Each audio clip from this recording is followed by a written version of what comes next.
Oh, let me check real quick.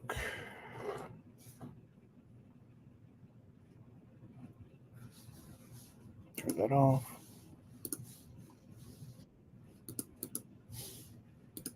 There you are. Yeah. I clicked on the live, so we should be live here in a bit.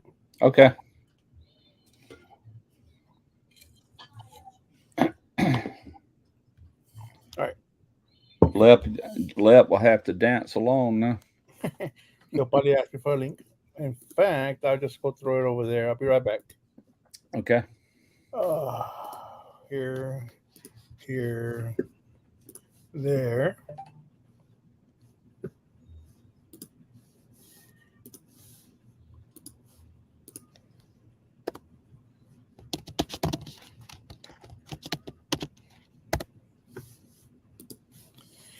All right.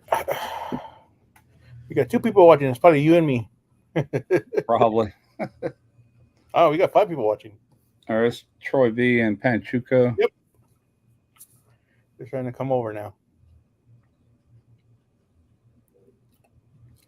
What was the name of that movie that your son texted you?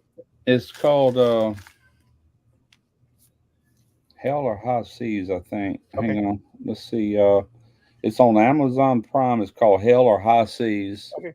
I'll watch that tomorrow. Yeah, me too. I have some ribs to do tomorrow, but I'm not gonna be outside all day, so Yeah. He knows me, so if he said I'll like it, then he knows what kind of stuff I like to watch, you know. Hold on. I'm gonna throw the link into the chat here, but I'm not gonna invite everybody up. But or I mean, I'm not gonna Yeah. anybody up. Right. Gotcha. I will. I need to start doing that. I need to when I do go live, I need to start monitoring who I let in there. Yep.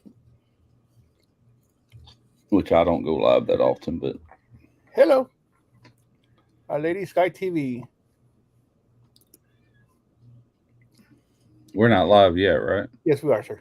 Oh, we are. Okay. Yeah, but you can go do what you need to go do and come back. So. Oh, I'm good. I'm good.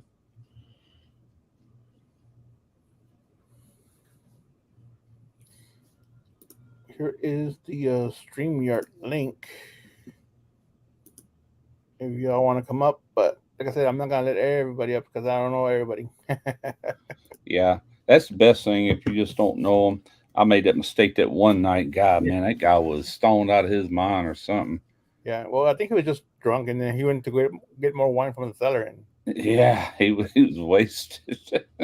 like that dude had enough. Yeah, I had no idea who he was. I'm like, oh God, here goes nothing. You know, I think I ended up getting him off of there, or he got Yeah, himself off. I I don't think remember. I think he said he was from Australia, but he was on vacation like in Greece or somewhere else. Yeah, that's right. Yeah, yeah, you got a good memory.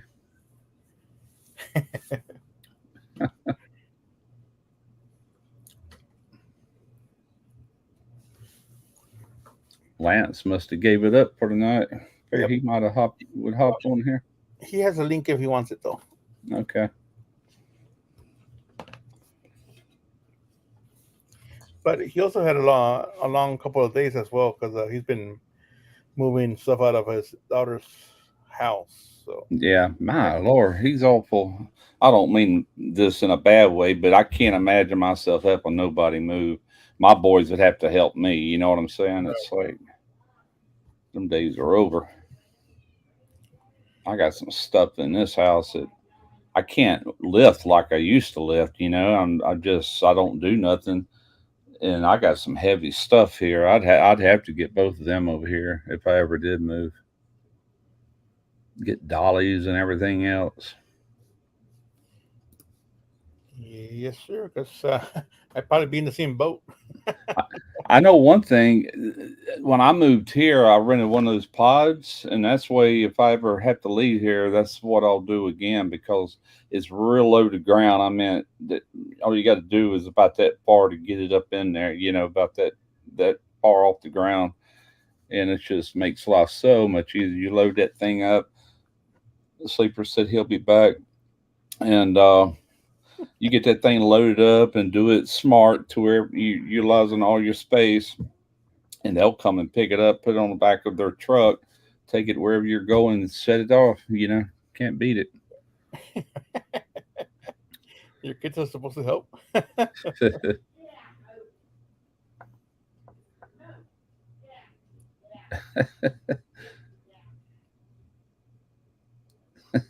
He wishes, he said. Uh,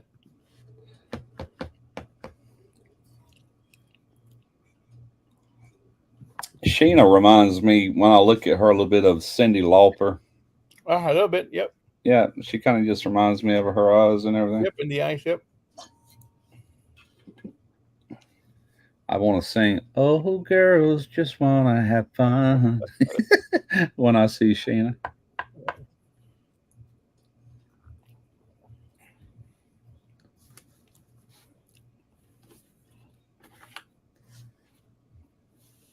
What we gonna talk about?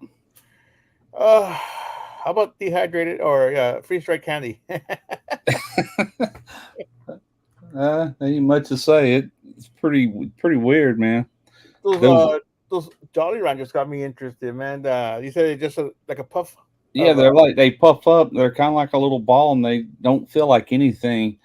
And they just, as soon as you bite into it, it's just it dissolves away in your mouth. And man, it's like in that video, I grabbed a lemon, and you can see how sour it was. I didn't say it in the video, but you could see by my eye, like, it was yeah, sour.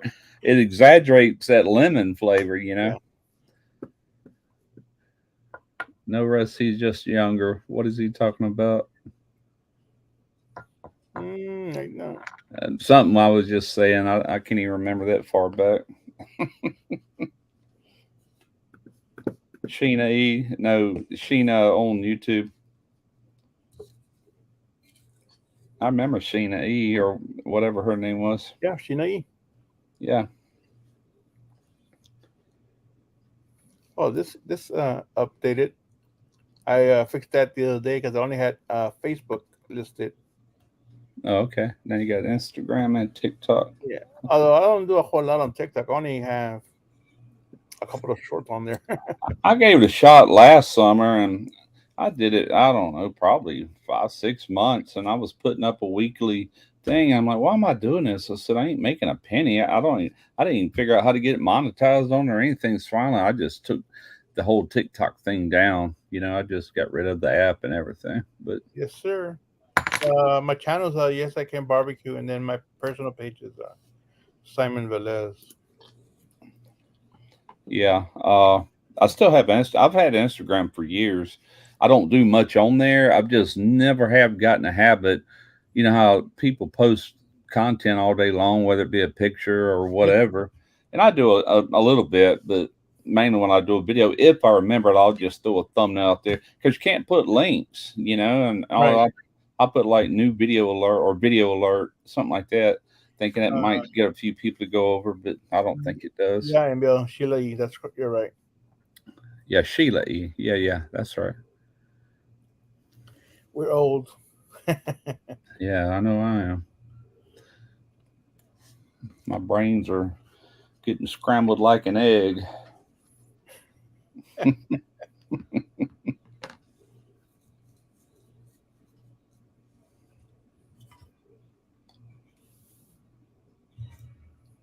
Mm.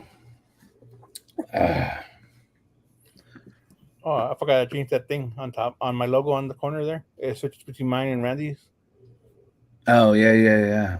Uh, I was messing around with that the other because Devil Dog said he's got a little cube that turns into different logos.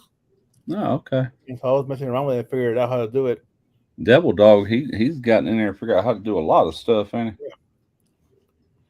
And so that was supposed to be just for like our Monday live and our Tuesday live. he? Yeah, gotcha. In fact, where is it? Right there. I started a sourdough starter yesterday, and I got it this morning. And I've been buying wheat berries and making my own flour. It's whole grain. It still has the bran and the germ and everything in it. And I put a cup of flour after I ground it yesterday and a cup of bottled water. you don't want to use chlorinated water. Stir it up good. Right. Put a lid kind of loose on there, and put it in that pantry we got in the kitchen. Looked at it today, man.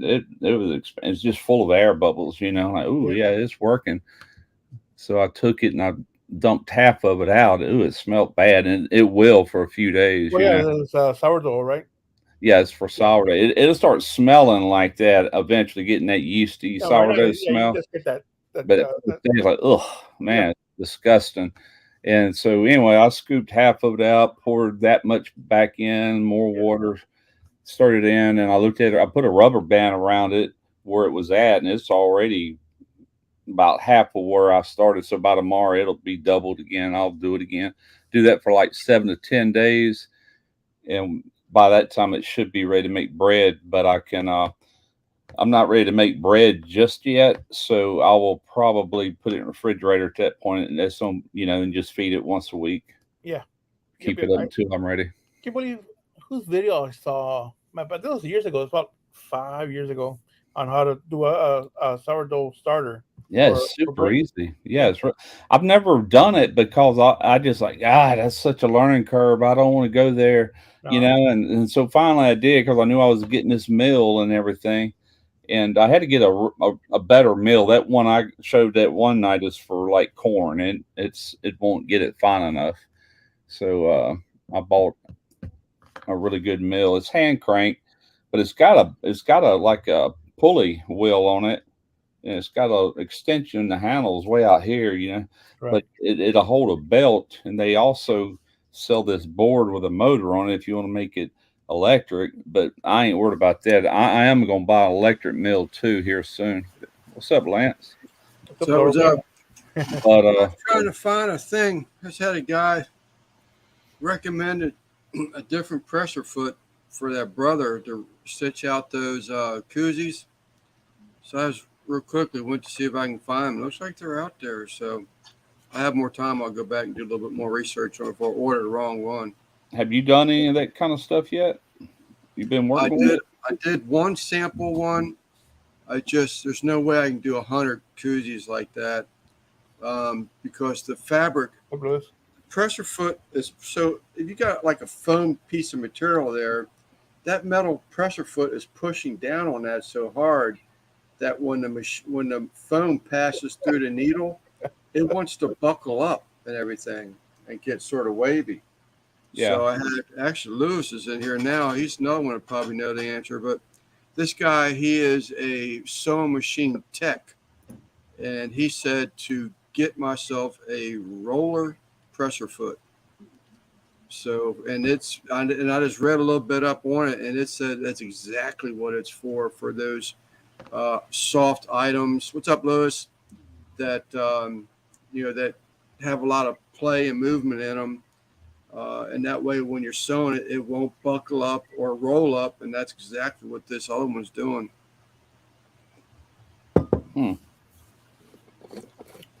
So I thought it was too much pressure, but it's not the top of the line machine by no means, and but it should it'll do the job. But it's just like there's no way on this particular machine. There's no way to adjust the pressure foot pressure. That's what I was researching earlier today is how to adjust that. Yeah. You have a crush thumb, Lewis? I'm gonna pull up. Y'all keep talking. I'm gonna pull up Amazon and show you that mill that I got. Let's see. So the guy that I was watching making that sourdough starter, he was doing it so he can have bread like every day. So he can make a small amount for every day, but he have a starter like a week long, for one for every day. Yeah. So he had a bunch of little batches going on. Yeah, Russ Lewis has got a question for you. Okay. Yeah, I actually watched the video today myself, and that's what she was doing, Simon. She had these little trays that were had dividers in them, and they'd have a snap-on lid, and she'd have like Monday, Tuesday, Wednesday, Thursday type thing. Hey, Johnny Mac. she'd pick them up, put a lid on, and put them in the refrigerators, pull them out when it's dinner time. What's up, Mags? Here we go. Hold on, let me get this. Yeah. Who asked that? He asked it. What was I getting? I've already got this mill. South Texas cattle and hay, Lewis. See that belt though has got that V in it. You can actually run it all, but that thing right there where the 4 wing nuts, that's actually got clamps. It clamps under any counter to stabilize it. And also with that, where that handle is, they have an extension. It's like it'll extend it 6 inches. And I ordered that because it just makes it super easy to turn. But I tell you what, I ain't got to worry about going to the gym if I get to where I'm doing that almost daily, because that thing will work you out, man. But not bad, you know. But anyway, you can I'll get rid of it. Yeah, there you go. Yeah, but that's one of them. And then I've got an electric one I want to get to use all the time. You know what I'm saying? But man, I watched this woman the other night. I think I told y'all this already, but she's a food scientist and was talking about all the health benefits of eating real whole grain. I don't mean whole grain flour. You know, after 3 days, it's done lost a lot of its stuff. I'm talking about fresh milled, turn right around and bake bread or muffins or whatever you're going to do with it. The health benefits, especially people that have a lot of stomach issues. You know, it was worth. I sit there and watched over. It was 3 hours and 7 minutes long watching her. I'm like, daggone, you convinced me. You know? But Lewis said he's got a 48-inch wooden one. Yeah, I went past that. That's like big time. Serious then. Yeah, Amish, they've got those. What do they call them? Hit or no miss engines. Hey, Johnny, we're thinking about that. Yeah. my niece's little baby. I didn't want to spend that much on that mill because, like, golly, man, that's a lot of money for a freaking mill just to use in some videos, which I'm going to use it all the time anyway. But I'm actually going to get an electric one. I'll use it all the time. But if the power and stuff ever did go out, here we go. You know. Yeah. I remember my grandma's house. She had one hand crank. All the brackets took turns cranking on. It dumps it out pretty quick. You know, every rotation, it's just steadily going. But it takes about a good 10 minutes just to get a cup of it. You know, it'll work you out after a few minutes. I have to swap on the dry corn already on the cob. Yeah. And we take those and just go through the machine. Yeah, this other one I got down here will do that. But I can also buy they got a little kit that you can take that thing off front and take that spring out and put this one.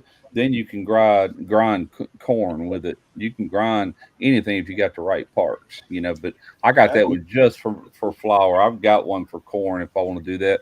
It'll grind it. It won't really make corn flour because I've tried it already, but it will make like grits, you know. Yeah, that was a process because it would take 2 days to make tortillas.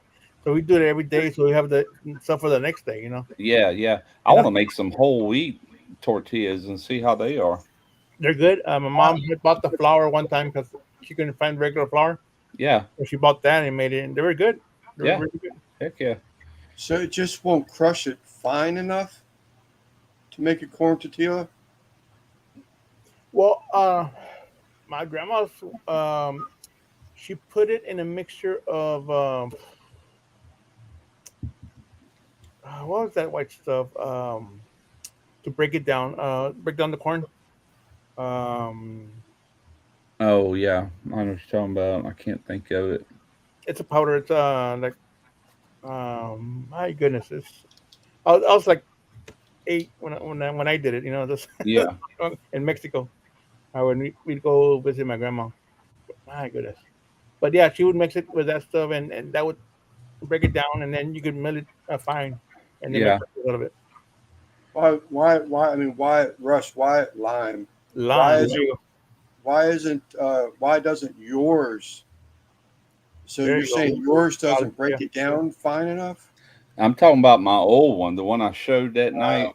The one with the hopper on it. It's a corn. It's a corn mill, to mill corn with. But and the reason I say that, I took some popcorn the other day and just dropped in there to see what I could do, and I had it just as tight as it could go and still turn, and it looked like grits. Now this new one I got, I could do corn flour with it, but Yeah. I would have to buy that new piece. I think it's $55 for that piece. I'll end up buying it, but that way I Lime, got like everything I fine need. lime. But yeah, I could make corn flour, which is masa, Right. or I could make it a little bit coarser and make cornmeal, or I could keep going a little bit more coarser and go grits. It's just how coarse it is. That's the only difference. Man, that's such a long time ago, man. Like, shoot, for 40 years. Yeah, it's funny how your brain can go way back, man. Yeah. I remember so much as a kid. Well, because for vacation, or summer vacation, we go to Mexico for 2, 3 months and live over there with my grandma. Yeah, And so and they put us out to work. yeah. But I'm gonna do something with that soon. But I didn't. I actually did it in this last video I put out Friday. In the video when I shot the video, I made mention because I said I was going to do that grid down series, and I am. But I was going to say that it's not going to be every video. It's going to be just stuff I'll add to my playlist as I go. What's up? Howdy. Guys coming to get the little kitty.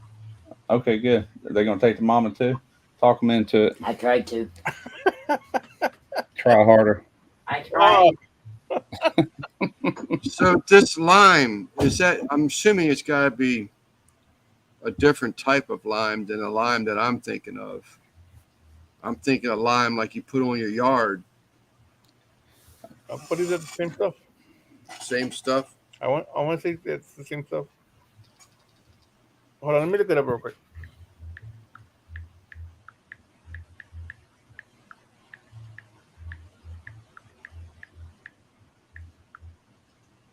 Lime and ash are highly alkaline. The alkalinity helps the dilution of hemicellulose, the major glue-like component of maize cell walls, and loosens the hulls from the kernels and softens the maize.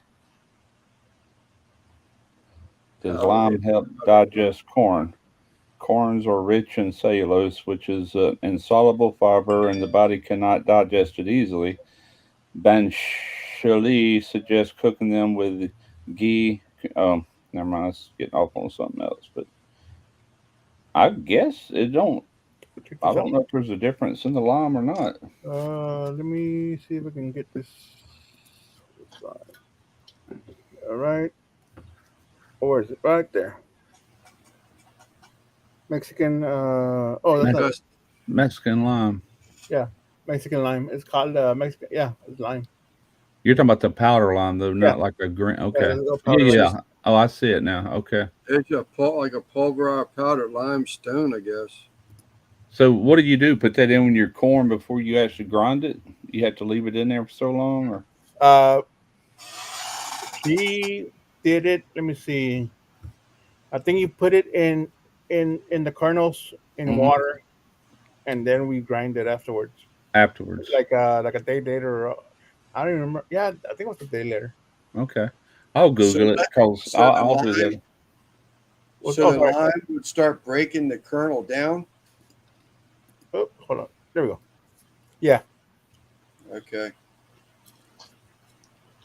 What about lemon? Bradley? Out. What's going on, Brad? Yeah. That's pretty interesting, man. You would think at my age I'd already be in all that stuff, but it's just like something I get into things, man. I don't know, but I've always been interested in fermentation and all that stuff. I've just never. I've got a fermentation kit down here. I've had for 3 years. I've opened it and looked at it, but I've never actually used it. I have one for beer making, like a beer making kit. All right. So in my closet, I've had it 5 years. I've never used it. Yeah, I want to make something like. A friend wasn't gonna use it, so he sold it cheap. Like, I'll take it. Yeah, my Yeah, nephew does that stuff. The beer. I want to do something real easy like sauerkraut. You know, I love sauerkraut, and I'll do it one day. So what's Brad saying? Lime as to break it down? I mean, like you would ceviche or something? Is that what he's thinking? There you go. Who? But on corn? Hot water and Water. lime, let it stand several hours, rinse and grind. Yeah. Okay. Yeah. Do you have to like dry it back out before you grind it, or do it while it's wet? Sorry about that. I wouldn't think you'd want all that water in a flour or mill or anything like that. Hot water and lime. Let it stand for several hours, rinse and grind. Okay.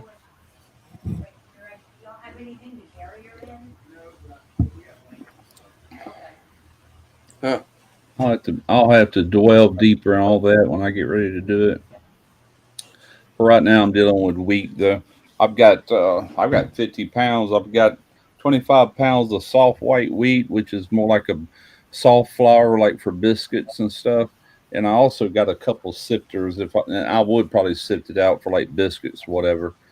But I've got a hard white for bread.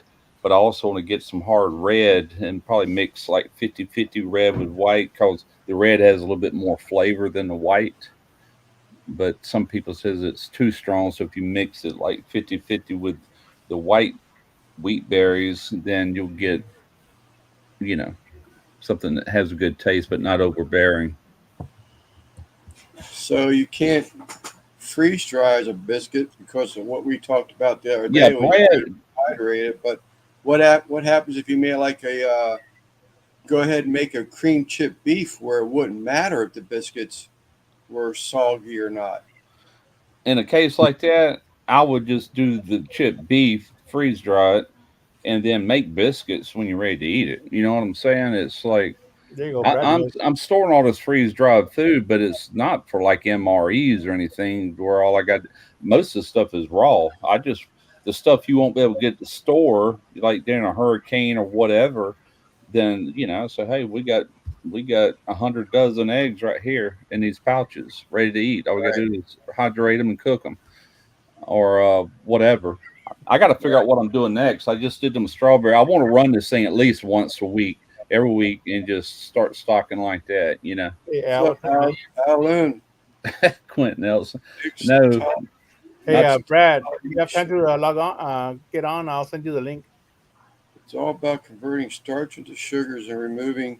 next Sorry. information about converting starch into sugars, outer removing the shell. corn outer shell.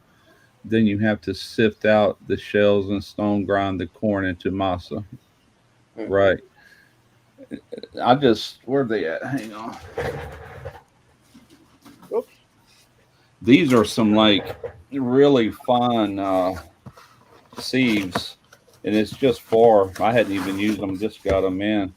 But just to show you how fine this mesh is, it's like a 60 mesh. Hey, you get back home yet? Oh yeah, look at that, 60 mesh. Yeah, but you like when you grind that flour, or if you're making a corn flour, you could do that in here too, because it's just like flour, but just let your flour fall into a bowl, and what's left behind is your brand and your germ and stuff like that. Got another one there. I think that's 40 mesh, and this is 60.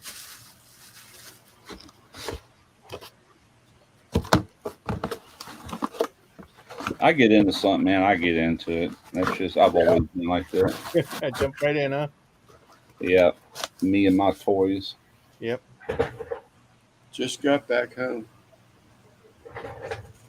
Did you make it to El Paso? Sell pellets to get rid of the. Oklahoma Joe used to have something for that exact thing, Panchuco. It was a pellet sifter. Actually, Jeff Rice has got a. It looks like a kitty litter bucket, but at the bottom of it, it's got something that holds the pellets above it, to where all the dust falls below the pellets to store them in. Yeah. What's up, DJ? Hey DJ, how you doing, man? But yeah, I guess you could, but you could probably do that with a kitchen type sieve or strainer, whatever you call them. Archangel, Yeah, I thought there he is. Madwood. Well, a bunch of people snuck in here. Yeah, we got to 19 watching right now. I'm starting to collect a lot of these, Lance. Before Shower couldn't hurt. Yeah, Yeah, before I throw them towels at my camera, I have to take that off so I don't damage it. Did you take off the first one the first time you did it? Huh? Did you take it off on the very first one you did? I think so. Okay. I think so. Very much. My problem is I can't never hit it just right, and I have to redo the intro 2 or 3 times, and finally, there it is. Okay. You might have to do it backwards. Put it on the camera and then pull it out. Yeah. Yeah. There you go. It's a good idea.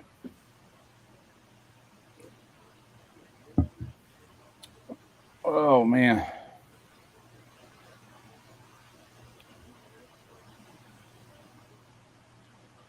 Yes. Got it. You got it. I can much easier watch my phone over here, and it happens sooner than the computer does. Oh yeah, definitely.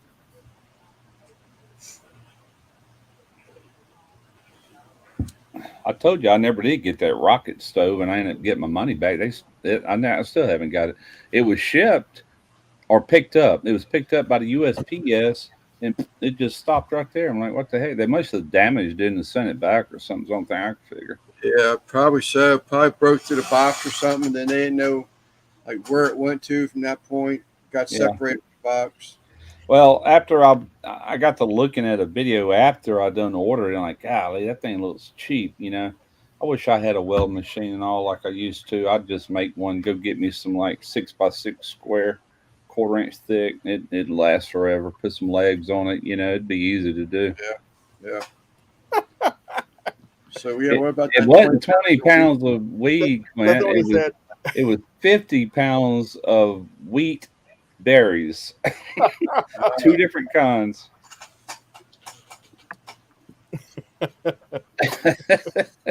Not what he said, Quint. But to find out that woman that video I watched, they sell wheat berries, and I can get like a whole lot more for about the same price. So the next time I order, I'm ordering from her. But I did order her cookbook. Oh, look at that. Yeah. Who's the author? Who is it? Oh, Sue Becker. Sue Becker. That's the one. The name of that YouTube channel is called Bread Beckers. Bread Not Beckers? Beckers. Yeah, like her last name, Becker. Bread Beckers. But that one video, like I said, is 3 hours and 7 minutes long, and man, it was interesting to me. It's like, holy crap, Found it. Now, this isn't the family that's near you, is it? No. She's in Georgia. She's from Savannah, and her husband is from Atlanta. And like I said, she went to college as a food scientist, and that's where she uncovered the power of fresh milled wheat berries. Yeah, that's it. Okay. Yep, that's it. But they got a website too, and that's where I seen they got bigger pails of it, and it's only like $10 more than I paid for this for quite a bit more berries. But these, man, they got wheat berries that they have found like in pyramids and stuff that are they're as old as the pyramids are, and you could still actually use them and grind them into flour. Yep. They've More also than found, what? Honey in the pyramids. Like Yeah. dark Honey lasts forever. You can't destroy it. Kind of like salt. Do what? What was the channel? More than? Oh, Now the channel is called Bread Beckers, Beckers. What is sign put up? And the only video I'll watch is that one with her. She's in front of a group talking. You don't never see the group. You see her talking, and she's in More than a kitchen store. yeah, but right there underneath the logo. Yeah. I do. I see that. But scroll down when you go in there and just look for that one video. I guarantee you it captivates you after a while. Next thing you know, you've been watching it the whole time. It's like, holy crap. If you're into that. If you're not, then you'll probably click right out, Well, I see 4 videos. Oh, hold on. I do not see 4 videos. There's more here. But she totally made sense.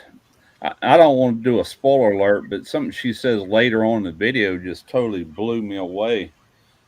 The power of that healing, through, and she talks about biblical things a lot too, because there's a lot of scriptures in the Bible about bread, a lot of it, and it was referring to whole fresh meal type stuff. They didn't have white bread or nothing like that. That actually didn't happen till the late 1800s, and I think by 1910.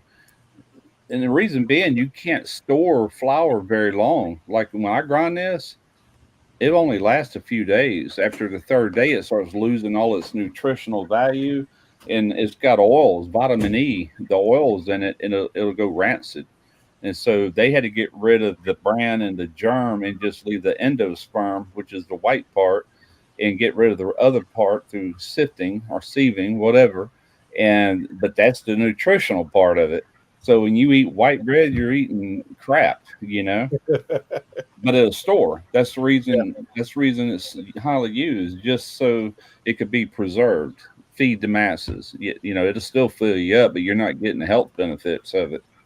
So anyway, Gone. Oh, it's gone. Okay, cool. Now the little one ain't. Are you gonna let the other one out to where she? Yeah, I'm going to. Yeah, because she can't live back there by herself. I'll probably do it tomorrow. Yeah. I'm going to do it tonight. She's going to be grieving over her last one.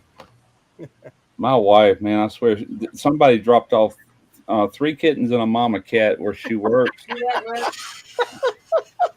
Oh, okay. Thank you. Thank you very much. But, and anyway, I heard something meow, and I'm like, what the heck? And I walked in that room. Well, holy crap, man. 3 kittens and a mama cat. Little bitty mama cat. She ain't even full grown herself. Cute little thing.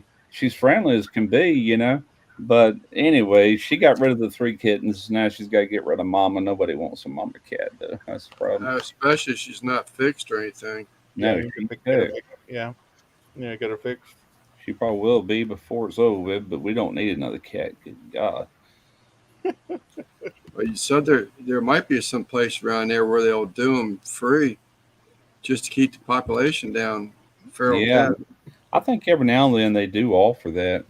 It'll be like in a paper, local paper. Yeah, Dark Lorneman. Yeah. She turned around and flipped the bird before you finish your sentence.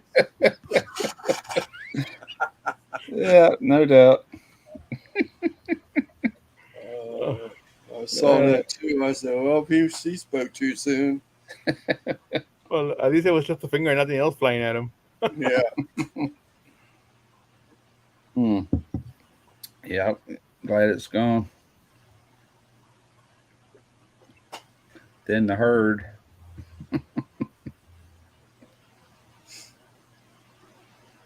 Anybody ever have a mouse die in the house? Oh yeah, God! You talking about stinking? Yeah.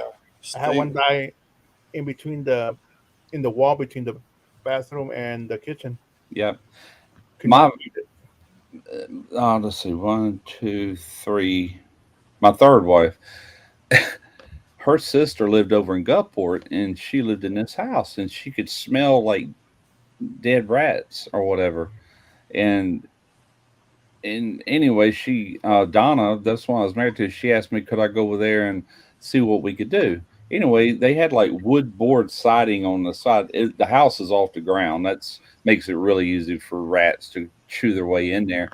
And anyway, I went and it was on the back wall, and it was adjacent to her kitchen. In other words, if you went through the wall, you'd be in her kitchen.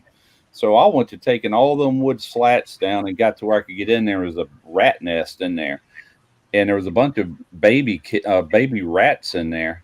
And I don't know where the mama was at. I reckon I done scared her off with all the ripping apart or whatever. And that was horrific, man. What her mother was up in her 80s, like 85 years old. And she said, give me them rats. And they were like little bit babies. Their eyes wouldn't even open yet. And I don't know which one died, but there had been a smell in there. That's the whole reason for me doing it. That's when I discovered this nest. And I'm not going to tell you how she disposed of them, But oh man, Donna, she had to turn her eyes. Yeah. It involved a bucket and water. I'll just say that. But Yeah.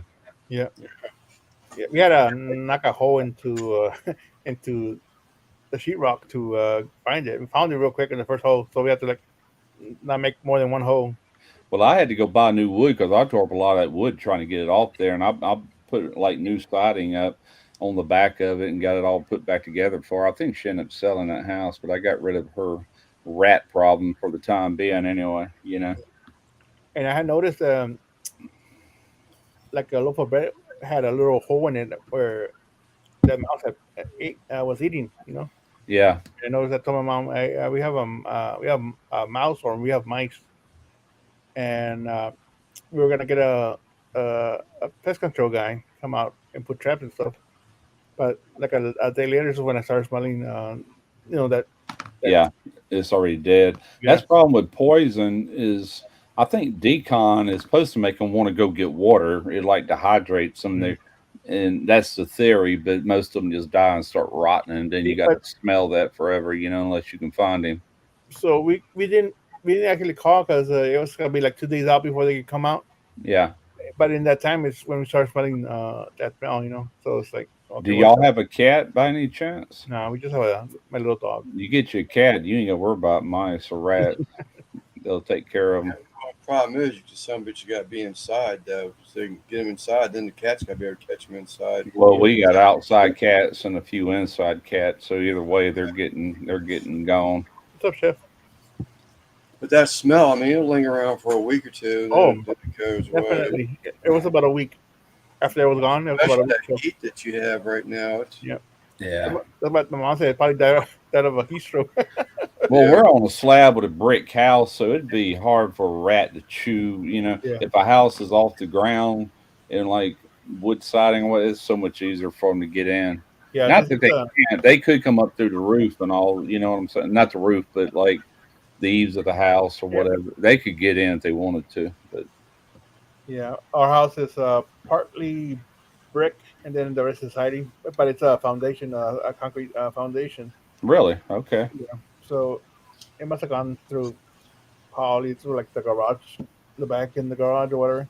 That's even roaches, man. If you got a cat in your house, you're not gonna have a roach problem or rodents or anything. Chris, I'm sorry, Russ. That's all right. What's up, Chris? Chris reminded me of that Uncle Dick the other night with the toe, and they're pulling out the maggots underneath the toenail. Big toe. Stop. Boy, that swallowed beer went down bad. Yeah, you said it smells like his toe. That's the first thing came on mind. That was something that impact me forever now.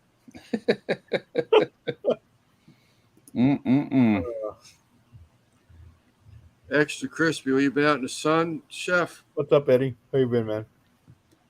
Devil Dog. I didn't see Devil Dog jump in there. He just jumped in. Yeah, he just jumped in.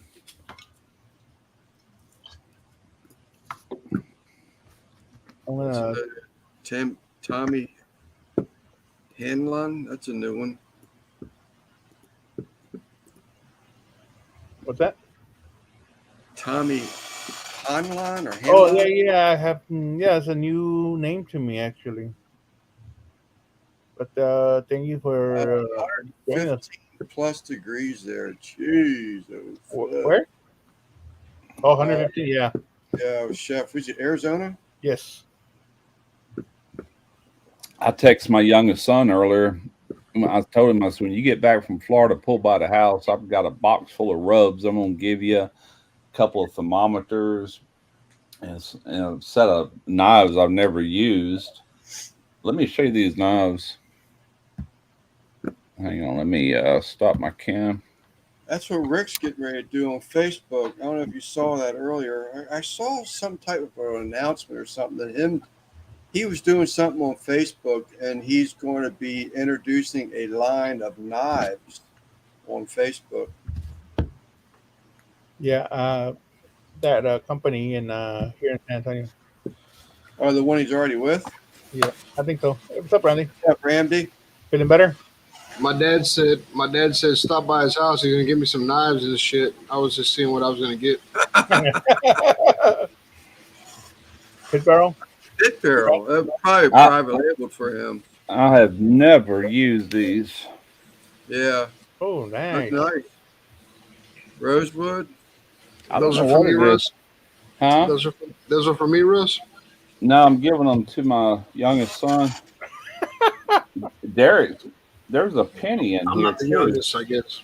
I don't know what the penny's for, but there's like a. Oh yeah, look at that. It's in encased. Oh Yeah. yes, that means it's never been touched. You must have Uncirculated. it's for Cajun coin hunter. He might tell you more about it. But anyway, I found them when I was cleaning this shelf. I'm like, oh god, I forgot all about them.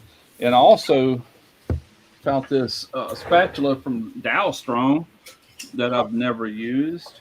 That's a nice. It's a fish spatula. What's the date on that penny? It could be the date that knife set was made, maybe. I don't know. Man, I'm too blind to read that. But anyway, I told him to come by here. I'm gonna give him a hint because he just moved down here and they ain't got crap, and as far as cooking stuff. And I got all kind of knives. I use those Victorinox, but that'd be it. Make him a nice set, And a couple thermometers. I gave him the S&S thermometer I used to use in S&S videos. I bought this boxed up. I'm gonna give him that and another one. A bunch of rugs. What's up, chat? What's up, everybody? I forgot to say hi to everybody, man. Shit, I've been struggling, dude. Like typing everybody's name and everything. You off tomorrow? Yeah, I'm off tomorrow. Hey, cheers, everybody. My only night to get a little buzz. I gotta get another one. I'll drink one with you. I would hope so. Lance. Fucking retired. You can drink whenever you want. I got this refrigerator right here now. That's dangerous. I gotta get up. I gotta drag my ass over there to my refrigerator. Oh, rub it in ass motherfuckers over there. Like, look at Russ. I got a refrigerator. I drink whatever I want. I gotta drag my ass over there to go get one. What is stale cracker? Not stale cracker, salty cracker. No, stale cracker. He goes, while we wait, we hydrate. Hydrate, yeah. Randy, you in there? Go, Randy. Do the cheers again. Cheers, brother. I love y'all guys, man. I'm sorry that I didn't jump on earlier, but don't worry, dude. I was out here farting around the shop. What you got going on? What kind of project? Wesley and his truck and the batteries, and couldn't get batteries charged, and he has 3 or 4 batteries, and I ended up just driving my pickup truck, my Silverado, around the back and just jump starting, and it jump started like that. Like my alternator, my battery's perfect. One. Oh, okay. I got you. Thank you, bud. Is that Bailey or? Yeah, we getting back here dicking around with batteries, and you already know. Is there? Oh, I thought Wesley took a minute. So you've been pumping the water? What's that? I said you've been pumping some water into you? Nah, I probably should be. Just say what I says. I always said beer's got water in it. I'll deal with that. I'll deal with that whole water tomorrow. Like, honestly, I'm, not to get really kind of critical or personal or anything, but I'm pissing clear as air right now, so I'm happy. Back when I used to work, it used to have kind of it doesn't matter how much water you drink, it's still yellowish and kind of a reddish tinge to it. It's like you could not stay hydrated. It was so stinking hot and just constantly profusely sweating, man. It is terrible. I do not miss some days. Well, today I had that, I got on FRCs, the harness. I got all that shit on. I got on, I had to go, like, the permit requires that you wear the blue Tyvek, the thick Tyvek in there. Yeah. And I told those guys, I was like, dude, I'm not coming out of it. I climbed up this tower. I'm not coming out of this tower until everything's done in here. So I'm kind of running shit. I'm like, hey, y'all buff this, y'all do that. I gotta do this. And I went in there by 8:30. I left about, I don't know, like right before lunch. So they take lunch at 1 o'clock. I left out of there about 12:45. When I left out of there, man, my fucking socks were wet in my boots. Like all that sweat, done run Yeah, down. man. I remember Yeah. back in the early 80s, we had to go down a tank. We got moved from our regular job. They wanted some decent welders over there to do this project. And this was a finished tank. And it had this mayonnaise like stuff all in it. I mean, it's completely coated with it on the inside of it.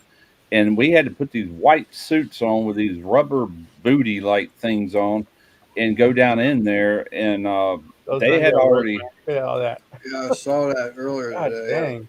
yeah. But anyway, I'll never forget. They wanted us to work 12 hours that day, and man, I'm down there working, and all of a sudden it's holding all that heat in that plastic, and I worked all day long. And finally, that boss come down there. He said, "Man, y'all all right?" I'm like, "No." I said, "I ain't working over." I said, "I'll die." I said, "I'm too hot." I said, "This crap I'm having to wear is just I can't do it." And I was young. I was in my 20s, and I stayed in there for 8 hours though.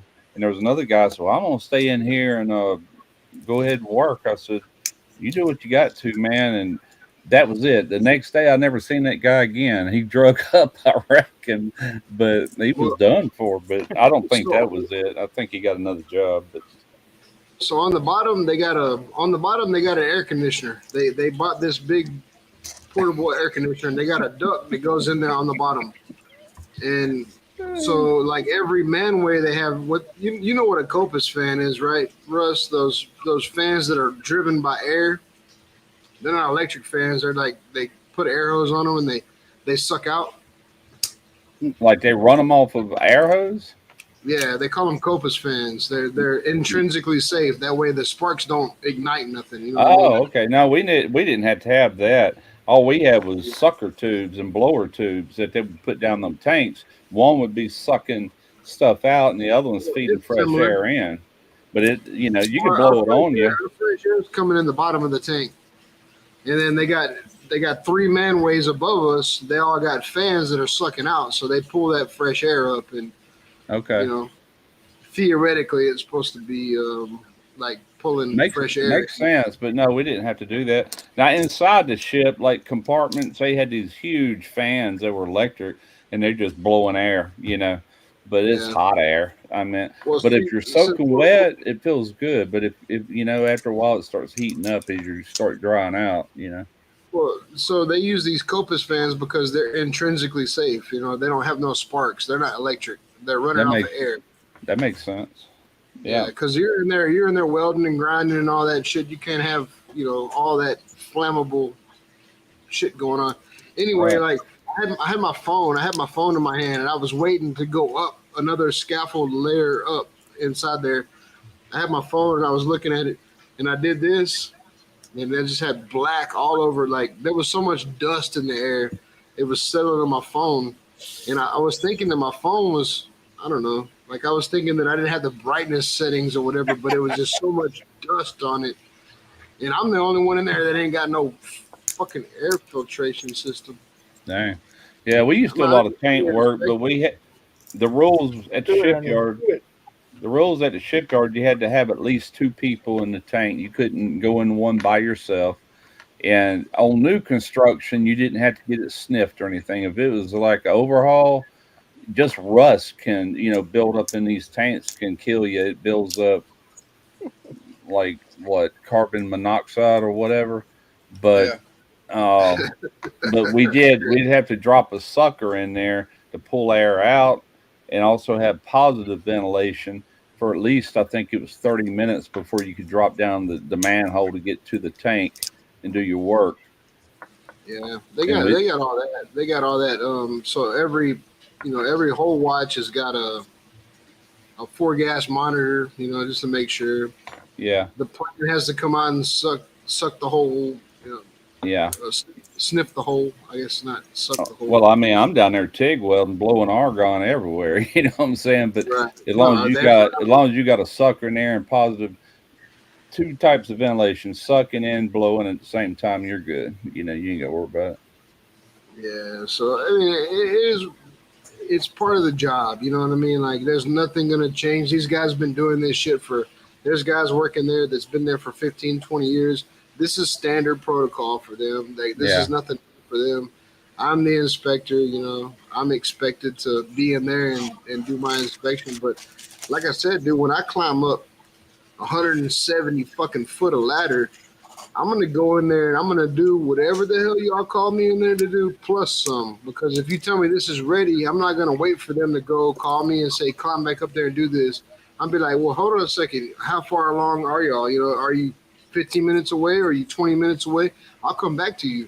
And I just keep climbing up and down scaffold until the point where I've done everything inside there, and then I climb out and then I shuck that Tyvek suit off and harness and all that shit.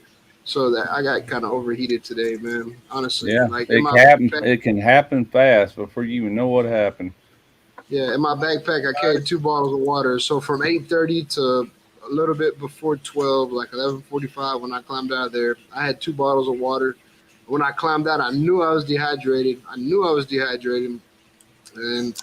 you know, I went and I got that powder shit that I showed y'all about. I drank some of that, but I mean, 2 bottles of water would be good for about an hour, and that's it. You know. Yeah. Yeah, man, you can't play in this heat. Heck, I'm sitting there over Derek's. He's got that low ceiling over that back porch, and that's that day we had Keith Jenkins over there, and he's got all 3 burners fired up on that little griddle, and it's already freaking hot as heck. And he shaves his head, and he didn't have his hat on while he was prepping. He was just sweating everywhere. I was like, man, you were sweating. It was all over his face. Yeah, I got to put a hat on, you know. I'm like, just don't drip it in the food, okay? But anyway, I got up and I was trying to stand around, walk around a little bit, and I'm kind of in the video a little bit. He mainly ran the show on that video, and towards the end, I'm like, dude, I'm getting too hot. I said, I'm gonna sit down. Derek, you can do this taste test with Keith. You know, that's why we did it. Look, I'm gonna show you this. Let's see if y'all could flipping. Like is that something you can do? Yeah. I can't wait for fall. Put it on full screen, Simon. Let me see real quick if y'all can. Can you? What am I? Yeah, now I can see it. Oh, okay. Oh, damn. Hold on, let it play again. Okay, let's play.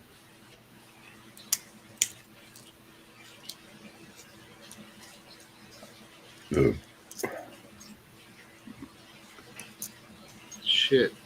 I don't know if it'll play again. There it is.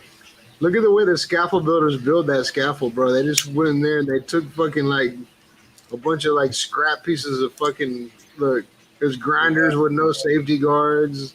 Like this is what's holding my life up. Like there's like it looked like when Jenga falls down. That's the same kind of scaffolding we use at the shipyard. Metal slab. I was tripping. I was looking at that shit. That's why I filmed it. I was like, man, dude, instead of having like full scaffold boards up there where we were at on the top part, they just took a bunch of, I guess it was easier to carry up the ladders. And so they just took a bunch of like 1x1 pieces of fucking plywood and just hammered them all together, just stacked them. When I worked on the Theodore Roosevelt aircraft carrier in Newport News, there was one big, humongous room, compartment, and they had scaffolding way up in the top that was hanging from all the I-beams. They had these clamps, you know, and it was actually suspended. And I mean, it was like over the whole era. It ain't no telling how long it took just to build the scaffolding for that.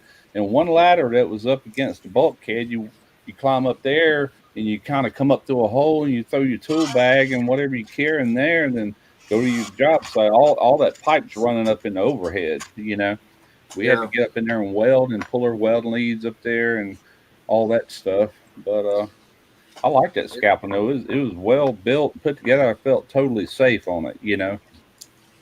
I felt totally safe on this shit too today until I started looking at it. I was like, oh shit. Yeah. Now the shipyard here years ago, they would take angle iron like on the side of the ships, like to get access to like a piece of pipe that's coming out through the shell or whatever. Let's say you had to get there and weld that. Well, they had scaffolding that wrapped around that ship, and guess what it was? It was just angle iron, and it was big old thick, rough cut boards, like I don't know, probably 3 inches thick, probably 8 inches wide, and they'd put a couple of them on there, like 2 of them, and they have a handrail made out of cable, upper and lower, and them things would bounce when you walked on them. Man, I hated that. God, you looking down, and man, if you come off there, you're dead. They take that cable and they wrap it around something. They put what's called a pork chop on there. They put a pork chop on that cable, and then they come along it until it gets tight, and then they put them clamps on there. Right. They don't saddle a dead horse. You don't put the clamp side on the loose side. You don't saddle a dead horse. It's like the standard terminology, and everything's suspended. You're basically walking on a hammock. Yeah. They eventually got rid of all that, and everything was that pipe and metal that locks in, pops in. That's where they can do it at. I still walk on suspended scaffold, but yeah. Well, the reason the thing is, like, if you fall and you die, like if you see a bunch of that piece together scaffold bullshit and you fall and you die, they say, why wouldn't you tie it off? Because you got to be that's a yellow tag scaffold. You're supposed to be tied off everywhere. I've worked jobs where you had to be 100% tied off, and what that meant, if you had to travel, you had 2 lanyards. You had to hook this one up while you're unhooking this one, take a step, hook that one up, and you just keep going through there and hooking. You're always tied off 100% of the time. That's the way this job is. 100% of the time, you're 100% tied off. So I have 2 what they call SRLs. That's safety retractable lanyards. They look like car seat belts almost. They hook up to my harness. They clip on the side. So I clip this one. I got 6 foot. I could walk from this side to clip onto that one, and I could walk back 6 foot and clip off this one and clip to another one. And I'm like Spider-Man. You know what I mean? Yeah. Spider-Man does whatever Spider-Man can. Hey, but I'm gonna tell you, when I'm fucking hot and I'm carrying a fucking 60-pound backpack full of tools and shit, you know how many times I go back and unclip that lanyard? Never. Yeah. Now I remember that one job is in Mobile at a chemical plant, and they had safety always looking up, making sure. Man, it was strict on that crap. I hated it. I just felt so bound up and tethered, and I was. What's up, DJ? Yeah, hey, Rich. How you doing? Good.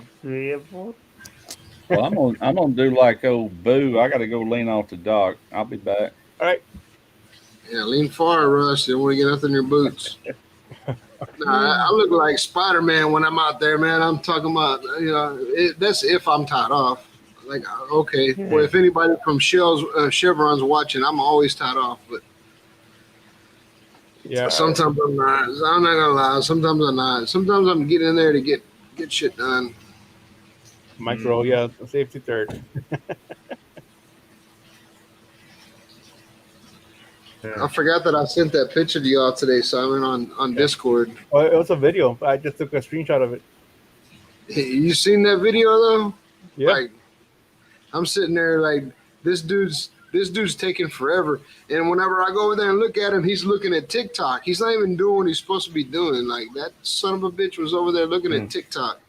Night, John. Adios, John. Yeah. DJ, what's up, buddy?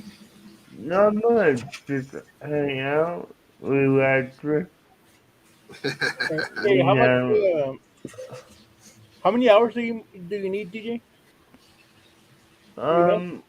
Right now I need 741 right now. 741?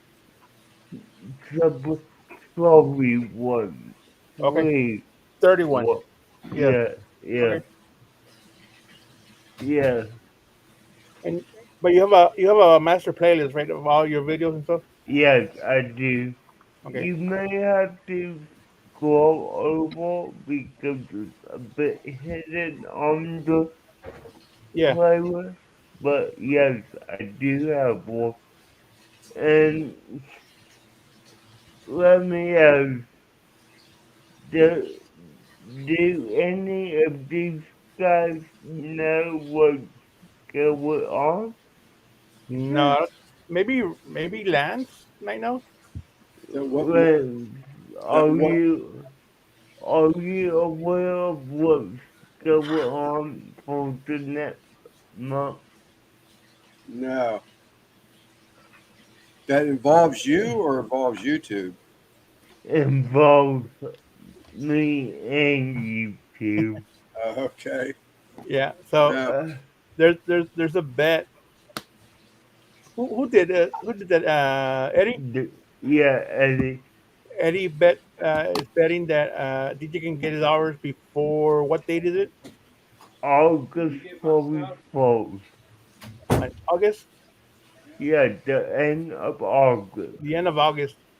And if he gets monetized by the end, or if he gets the hours by the end of August, he's got to wear a Fraggle Rock hat and a Fraggle Rock T-shirt. But Yeah, Yeah. Eddie has DJ Eddie ha- has to wear it. no, yeah, DJ has yes, yes. no, you do. Yeah, Yeah. Everybody in the chat, go subscribe to what is it? DJ's Tunes, huh? DJ Tunes. DJ's Cartoon All right. Universe. DJ's Cartoon Universe. Let me get the link real quick. I've already been subscribed for a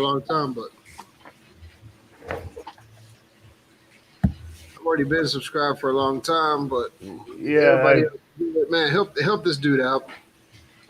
yeah, guys. Zach had a question for if you want to know more about him. So Okay. that basically tells you his title, channel name tells you pretty much what he's all about. Yeah, and yeah, Clint, I did not make my albums yet. We'll walk up there. But guys, Jeff Payne, we're only doing this because I've been on YouTube for 11.5 years. That's how long you've been trying? 11 and a half years? Yes, yes. Dang, you've been doing it longer than I have. I just Yeah. now hit 11 years. I hear a train coming. I'm probably gonna have to mute you for a second. Okay. That's fine. Yeah, the Hey, you know what? Hey, are y'all gonna jump in and are y'all gonna save Dickie's spot because Uncle Dickie may not be available for a little while. There's some things going on. There's some things going on, man. I ain't one to elaborate on that, but He ain't in jail, is he? I'm laughing. Yeah. It was a joke. no, I mean there's just some things going on with Dickie, and so I don't know if Eric's willing to let me fill in with him or whatever to take over a Saturday spot or nothing, but Yeah. if y'all save his spot by all means. If you see that Dickie's not going to go live, please go live. Save his spot. Call it the Uncle Dickie fucking fill-in spot or something. Yeah, I've done it before. Yeah, and I've done it before too. But we'll see what Eric has to say about it because that's also Eric's thing and that's also Kent's thing. Yeah. Usually Saturdays at 8:00. That's what we do. Yes, sir. But today I didn't get no response from should I go live for him or whatever. I didn't get no response. But since y'all went live, I didn't have to worry about it. It's TDO, baby. TDO's going live. I was just joking about him being in jail. That's supposed to be humor, but yeah, he's not in jail. He's not in jail, but he's going through some things. I'm not gonna, like I said, I'm not gonna you ain't got to, man. I get it. Yeah, but keep Dickie in your prayers if you pray, and keep Dickie in your thoughts if you know whatever your denomination is, because Huh. he's going through some things that most men never want to ever go through, basically. Dude, now you're just going too fucking deep. Yeah, Now you got me worried about him. I got to call Jeff Rice tomorrow. He'll tell me. Yeah, now you got me worried about the man. Well, exercise y'all's, y'all's throwbacks or whatever. But I'm just saying, like, Yeah. That's my homie right there. You know what I mean? Like he invited me into his group, and we're doing the Facebook thing together and everything. And whenever he says I can't do something for a little while, I respect whatever he says. I don't ask a lot of questions. Yeah. If you can't take care of it, let me know. I'll take care of it as much as I can. But I Yeah. damn sure don't want to lose the Uncle Dickie spot on Saturdays at 8:00. You know. Right. Yeah. And then George and Lance went on because George's got to work tomorrow, correct? No, he's got an early AM call to start Monday. Oh, that's so right. He can't stay up late tomorrow night. We can go live tomorrow night or something if you want. Probably be another 8 minutes. Be tonight if you want. It don't matter to me. But Y'all need to, man. I I'm need saying to. we, I really don't want to lose the Look at all Sunday these- night slot. Yeah, but look at all these hungered people that are trying to, and that are trying to take our spots.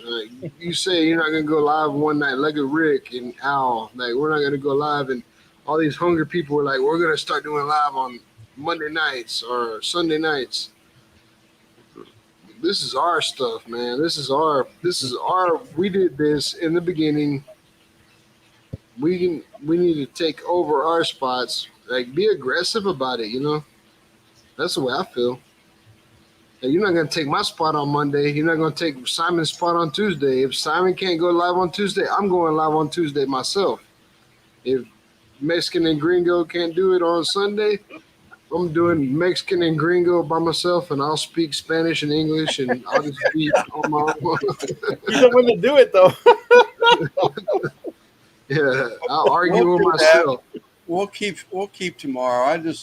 We moved. George asked if we move it up because he hadn't been around for a while and he's feeling a little bad about it. But No, that's what I'm saying. he's got his feel thing bad he's got about to it, do. too. Yeah, I was sitting there watching Netflix or Hulu, and I just happened to look at my phone. That's when I seen y'all were live earlier. Oh, Yeah. look at this. Sneaking one in there. What's up, Laura? What's up, Laura? Hey, Laura. Yeah, well, I've been a while. But here. Oh, she goes on. She's on in my chat on Tuesdays. So Yeah, Yeah, well, good here. It's definitely been a bit. Yeah, she's in the barbecue chats a lot. I'll tell you who one that I saw and when I went outside the barbecue chat, and that's Al Chafe's wife, Nicole. Nicole, yeah. She just like disappeared, but I saw And- her there. Oh, it was the Chef's Live. It was Drunken Chef's Live. Angie too. Angie's all over the place. Like, I see Angie everywhere. Yeah. I see her in Sheena's. I see her in Lips. I see her in ours. I don't even know who Angie's y'all everywhere. talking about now. Angie. Who is that? I haven't seen her in a while. That's the one that paints. What'd you do to piss Raquel off, Lance? I ain't seen her pop in your lives in a while. She's putting up. Oh no, not my live. She's putting up. She took a little bit of a break, I think, is what I heard. Okay. And I heard she was staying within her own like farm life, horse life community. I don't know. That's just all hearsay.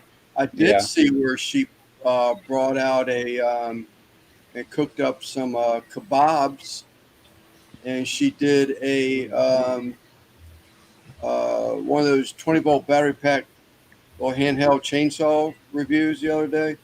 Yeah, well, we have Misty too. Yeah, it's been what over a year that we haven't seen you since you moved. Like I just was from a group I hang out with, and we haven't talked to since she moved and disappeared. Yeah. What's her last name, Lance? Raquel Yeah.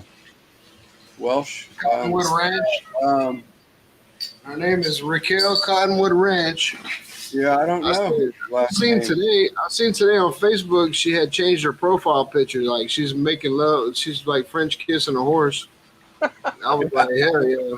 Yeah, that's what I was gonna pull up was that picture, man. She looks good in that picture. Yeah, no, I'm just saying, like, there's a lot of people on fucking YouTube. You know, it's a small community, but like, being a female, when you put like a Yeah. That's Look what at that. Holy smoke. Yeah, guys, I will catch like you. most people want Wow. most people want to fucking most people want to see some bestiality. You know what I mean? Yeah. They want to see somebody tongue punch that fart box right there. Lord have mercy. I ain't going DJ there. said he was checking out. Oh, DJ left. Yeah, he had a. He had to go. Hey, how'd you like our little logo on the corner there? It's annoying. Is it? It keeps catching the blinking thing. What are you talking about? The The logo on the right hand corner, right top down right. by Russ's head. I mean, am I lying though? Am I lying? When you put a picture like that online and you're dealing with a community that's like 97% men, and you know, people will be like, "Well, what's up with that horse?" You know, like, can we get a little bit more? That thought never entered my mind, Randy. You're a liar. You're a goddamn liar. I ain't lying. I know she raises horses. Yeah, bullshit. I think if I remember correctly, you're the one that told her to do snow angels in a bikini, weren't you? Mm-hmm. I told her, and I ain't lying. If she was to do that on video and wear a bikini in videos, she would blow. That'd be all over with for her, man. Yeah, that's No, it. She pop out one titty, just one titty, and have a brisket in her hand. Like, I promise you, she'll get more views than any of us combined. Like, look at this brisket. Absolutely, man. Sex sells, baby. Sex sells. Look at these TikTok people right now that are fucking doing all this bullshit. There's a couple, and they're kind of like homesteader type videos, you know. And I was subscribed to them for a little while, but I don't know. I guess I unsubscribed because I hadn't seen them in a while. But they do a lot of lives. But all the thumbnails shows his wife with, you can see side titty. That's all you can see is the sides. And man, just freaking views out the yin yang. And their videos are nothing special. And man, guys are just horny toads, man. It's like, look, that's my all side it is. titty. If I hold some ribs right here and I show some side titty, I get about 125 views. That's it. And that ain't for your titty either, Randy. That's just people that like if I had some kill titties, I would be flaunting them bitches. I'd be flaunting. I'd be like, feeding pigeons. Look at TikTok, Facebook. That's all you see is these good-looking women, and it sells. You know, it's just the way it is. Guys click on it just to look for a few minutes. They back out and look for another one. Jeez. Y'all need to fill your brains with something other than that. YouTube, you see a thumbnail of a bunch of cleavage, you click on it, there's no cleavage at all. You got them right. You got them right. But you clicked on it. Period. Right. It's clickbait. Clicked on it, and you don't see none of that fucking. You don't see no titties in the whole video, but you watch the whole 10-minute video, hoping that it's gonna happen eventually, and then never happens. And you're like, fuck me. Or just scroll through it like, oh, there it is. Yeah. Okay. Lance, Okay, here's the thing. All right, here's the thing. Your next video, make a pot pie, but go to the internet and download like a chick fucking with some big old titties and make that as your thumbnail. And let's do an experiment and do Yeah. a 10-minute long do a 10-minute long video of making a pot pie, but your thumbnail is titties. Her holding it with them big boobs, like, you know, Not right. even that. Not even that. Just camel toe. Just somebody with some big old panties and a camel toe. People will say what? People would be like, they click on that. They click on the video, and then in the video, in the intro of the video, it'll be like, watch to the end. Like, just put it up at the top. Like, watch to the end. I'm gonna watch all 15 minutes of that video, thinking I'm gonna see camel toe eventually. Yeah. And then I won't. I'll see a pot pie. Clickbait works. I think it works. There you go, Quinn. You got it. well, you can pull out a Barbie doll or half of her anyway out of that pot pie at the end. With a naked Barbie. Well, the thing about it is, the new Barbie movie is making waves too. So, like, that's a big deal. Right. Yeah, they said the fucking Barbie video is. I mean, the new movie, the Barbie movie. They say it's not something to take kids to. That's my next thumbnail. Side. Yeah. I'm clicking on that. I'm clicking on that. I'm already bricked up right now. I want to figure. Lordy mercy. Yeah, they say that fucking Barbie movie is crazy, man. They say that son of a bitch is like they got like a lot of sexual innuendos in that movie. Yeah. Really? It's supposed I to be didn't know for they had a kids. Barbie movie. Yeah. Hey, Chris, that's how you see if I take off my shirt. Side boobs and stretch marks. About right. Fuck yeah. That should be the next. That should be the next. If I ever make another channel, that's what it's gonna be called. Side boobs and such more. Innuendo.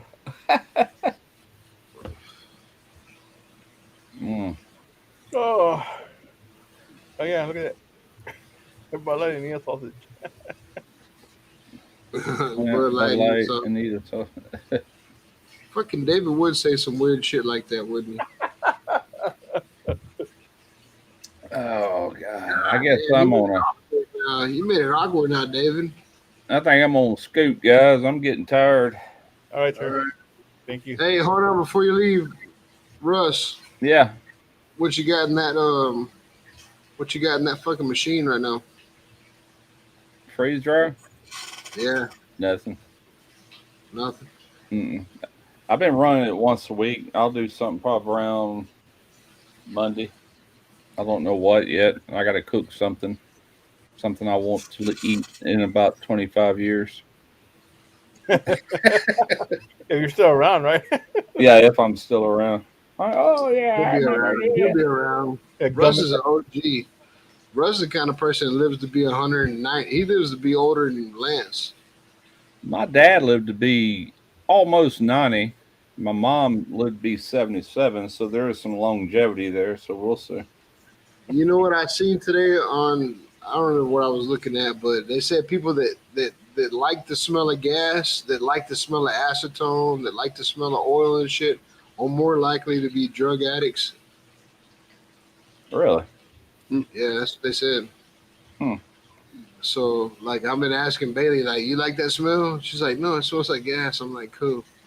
Cool. It stinks, don't it? I never mind the smell of gas, but I just had better brains than that's what always killed me. Like crackheads and meth heads, they already know what they're going to turn out to be. You know, why are you doing this? You know the outcome. And it's like, oh, it ain't going to happen to me, I reckon, type attitude. Like, yeah, just sit back and watch it. Pardon me. You know what I do like? I do like the smell of? I like the smell of a two-stroke engine. Man, that two-stroke engine smell, it's just something. Yeah. It's, Is it something exhaust, different. Randy? But I you never know, thought about I'm a drug addict, so no big deal. I'm a recovering drug addict, so. I think you smell like Kent stand I used to go down the engine room to shrimp boats, and all you smell is that diesel. I hate the smell of diesel. Yeah, that shit stinks. Yeah, it's strong, man. It's like, oh You god. know, when I was working offshore on the platforms, I was doing like 7 weeks. I'd be like 7 weeks on a platform and then 1 week off. And whenever the helicopters would land, I would always go inside because that smell of that fucking exhaust, because that's what you smell is when you're Yeah. leaving. Like that shit makes you so homesick. Like I'd go inside and I'd go in there and drink coffee. Be like, fuck it, wait for that helicopter to leave, and I go back outside because the whole rig smells like that helicopter exhaust fuel, you know. Yeah. And I don't know, it just makes you homesick. The ships at Inglesville, they run on JP5, which is like it's kind of like a diesel fuel, but it's like a really high grade of it, you know. Right. It's purified diesel fuel. Yeah. That's gotta be the smell around the house tomorrow. I remember they paint all the JP5 lines purple. That's the color code in the ship. You see a purple line running through compartments, that's JP5 making its way to the engine rooms. Our shit was set on stainless steel tanks, like the jet fuel that was used, because when the helicopter would get to the rig, it was out of fuel. Like if it didn't make it to the rig, it crashed. Yeah. Because it had just enough fuel to make it to the rig, and it had just enough fuel once it refueled to go back on land. And they had these big stainless steel tanks, and they would get the guys down there, and they would put like these graduated cylinders to count the bubbles, because they wanted to make sure they didn't have too much humidity in them. Because by the time they bring them out there on crew boats and load them on the rig, you know, there's some humidity in them. And you'd get on the helicopter and you'd strap yourself in. You'd be like, man, I hope they counted all the bubbles. JP5, it is a jet fuel. It's a jet propellant 5. That's what the JP stands for. Or kerosene. So I'm kind of close. Kerosene diesel. Base fuels used in a military aircraft. Jet A is the type of fuel used in civilian aircraft. Jet A is also used in some military aircraft. JP5, JP8, and Jet A fuels are colorless liquids that might be, damn, those freaking engines like on the DDGs, they're made by Rolls-Royce, but they run off that JP5. Well, we had I can't say it. Sikorsky's. That's what. Yeah, but they were Rolls-Royce engines. The choppers used to come bring us off from, you know, Galliano or Fushan or, you know, whatever. Yeah. They were Sikorsky's. I can't say the name. And I'm sure they probably, because all these ships have helo pads, and the actual like LHDs and LHAs, those are and aircraft carriers. I mean, I'm sure they have JP5 tanks just to refuel all them, if that's what they run off of. Devil Dog knows what I'm talking about. Yep. Yeah. I read his comment. That's what made me look. He said it was jet fuel. Yeah, my nephew's in the Marines, and he told me hey, what's up, Eddie? What's up, Simon? Randy, it's Sikorsky. See, I'm down there yelling at Sikorsky, Randy, Sikorsky. Because I can't say the word. the helicopters that I worked on, the CH-53 Echo Super Stallion in the Marine Corps, ran off JP5 fuel. That's how I knew that. And the CH-53 Echoes was made by Sikorsky. That's how I knew that. Okay. So that's what I was saying. Sikorsky, Randy. How hard is it? Sick. It rolls off your tongue. It rolls off your tongue, Eddie. It rolls off your tongue so much better than mine. Like I'm like Sikorsky. Hey Russ, how you doing, Lance? Doing good, man. Doing good. All right, Eddie. So who's got to wear the costume? DJ. Oh, DJ, yeah. Eastwind said, "How can Randy say intristic but not Sikorsky?"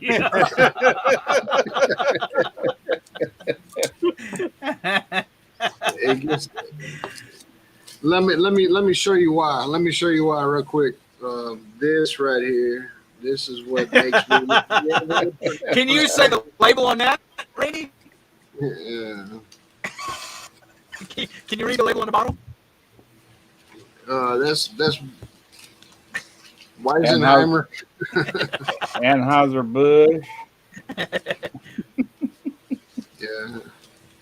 I seen something the other day. It was like this dude was like trying to impress this girl, and he was like, "You want some Sprite?" He was like, "I got Sprite," and she was like, "Bitch, that's Sprite."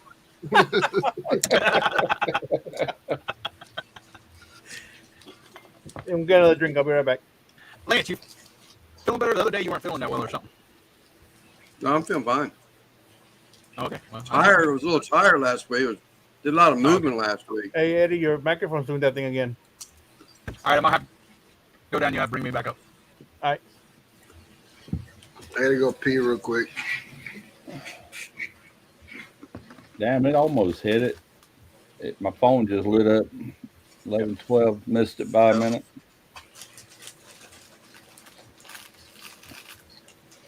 All right. Now you're really low now. Yeah, now you don't have no audio.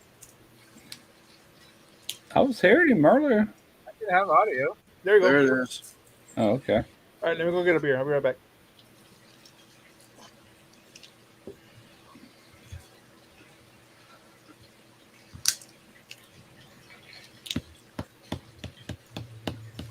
Yeah, that's what happened. That was a DDG that we built at English Shipbuilding.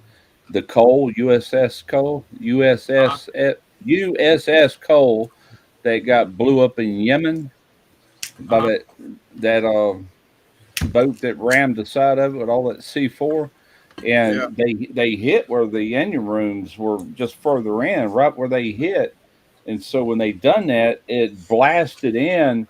And it hit those engines, so it turned all the blast straight up. And right above there is the galley. And so it took the galley deck and rammed it into the deck above it. And it was lunchtime. They knew what time to do it.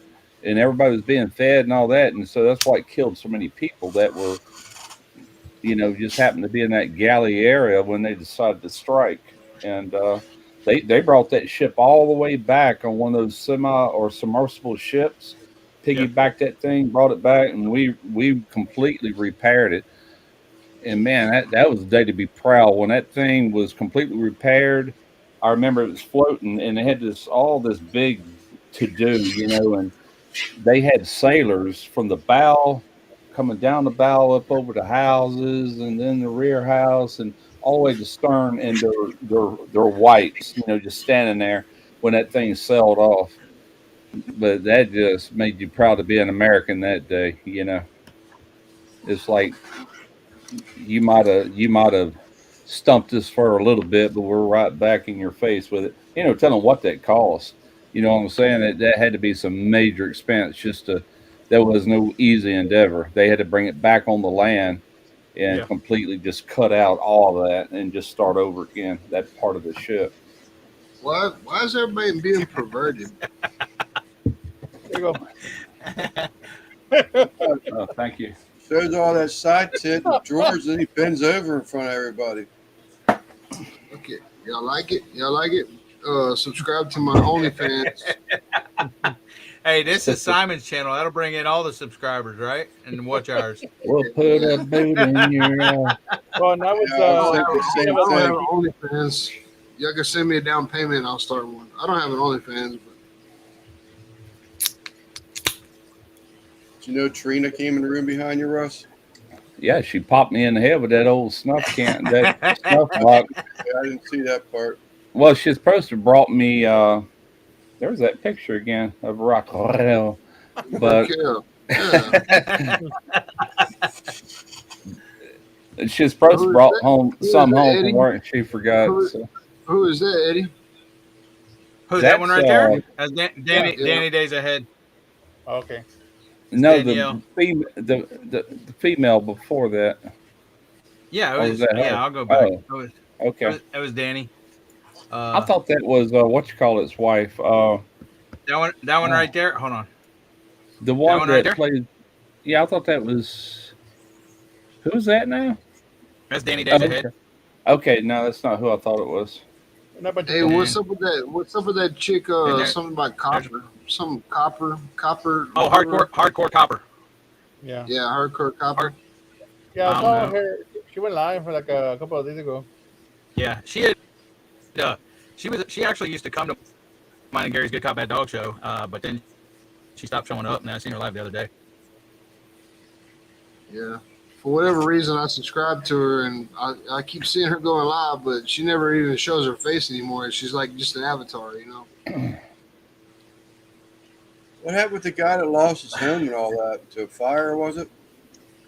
That's Mark at Little Ridge Farms, and Little people Ridge, did yeah. a whole lot of that. Yeah, that people did a whole lot of fundraising for him, and he's bought a trailer like the frame or whatever, and he's been rebuilding. It's a little bit different than what he had before, I think, but I think he's got it to where he can expand on it a little bit. Now, last I heard, he come into Minor Gary's live tonight. But last I heard, he was at a standstill. I don't know why. We asked him why he was at a standstill a couple days ago. He said, you got to watch a video. So obviously he has an update, and he has like pictures of it going and as he's building and stuff like that. But I haven't watched the video yet. Hardcore parkour. But, Xander said he's got it framing up now. Yeah. But, he said watch why he's at a standstill, but I haven't watched it yet, so I don't know.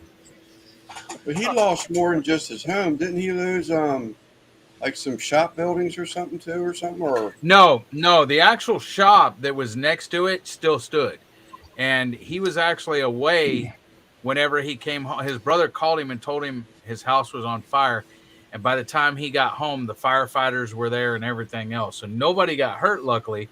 But he did lose everything in that house. Now, the shop next to it was still good, still standing and everything else, to my knowledge. And he actually framed it in, but that was planning on going to be his quail. He was going to raise quail in there. So it's probably still on his list to do, but now he's building the house again. So yeah.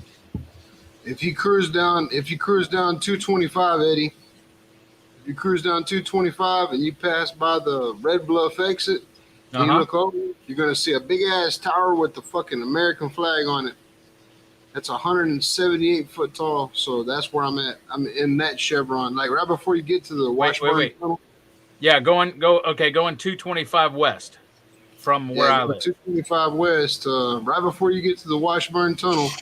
You're going to see that big ass tower. It's got, there's like 5 towers over there, but they got, one of them's got a big ass American flag on it. That's right when you turn to go to the Washburn Tunnel. That's where I'm at. I got you. That's the whole project right there. One of these days, I'm gonna spray paint fucking RXTX. Go watch fucking RXTX barbecue. The biggest advertisement billboard ever.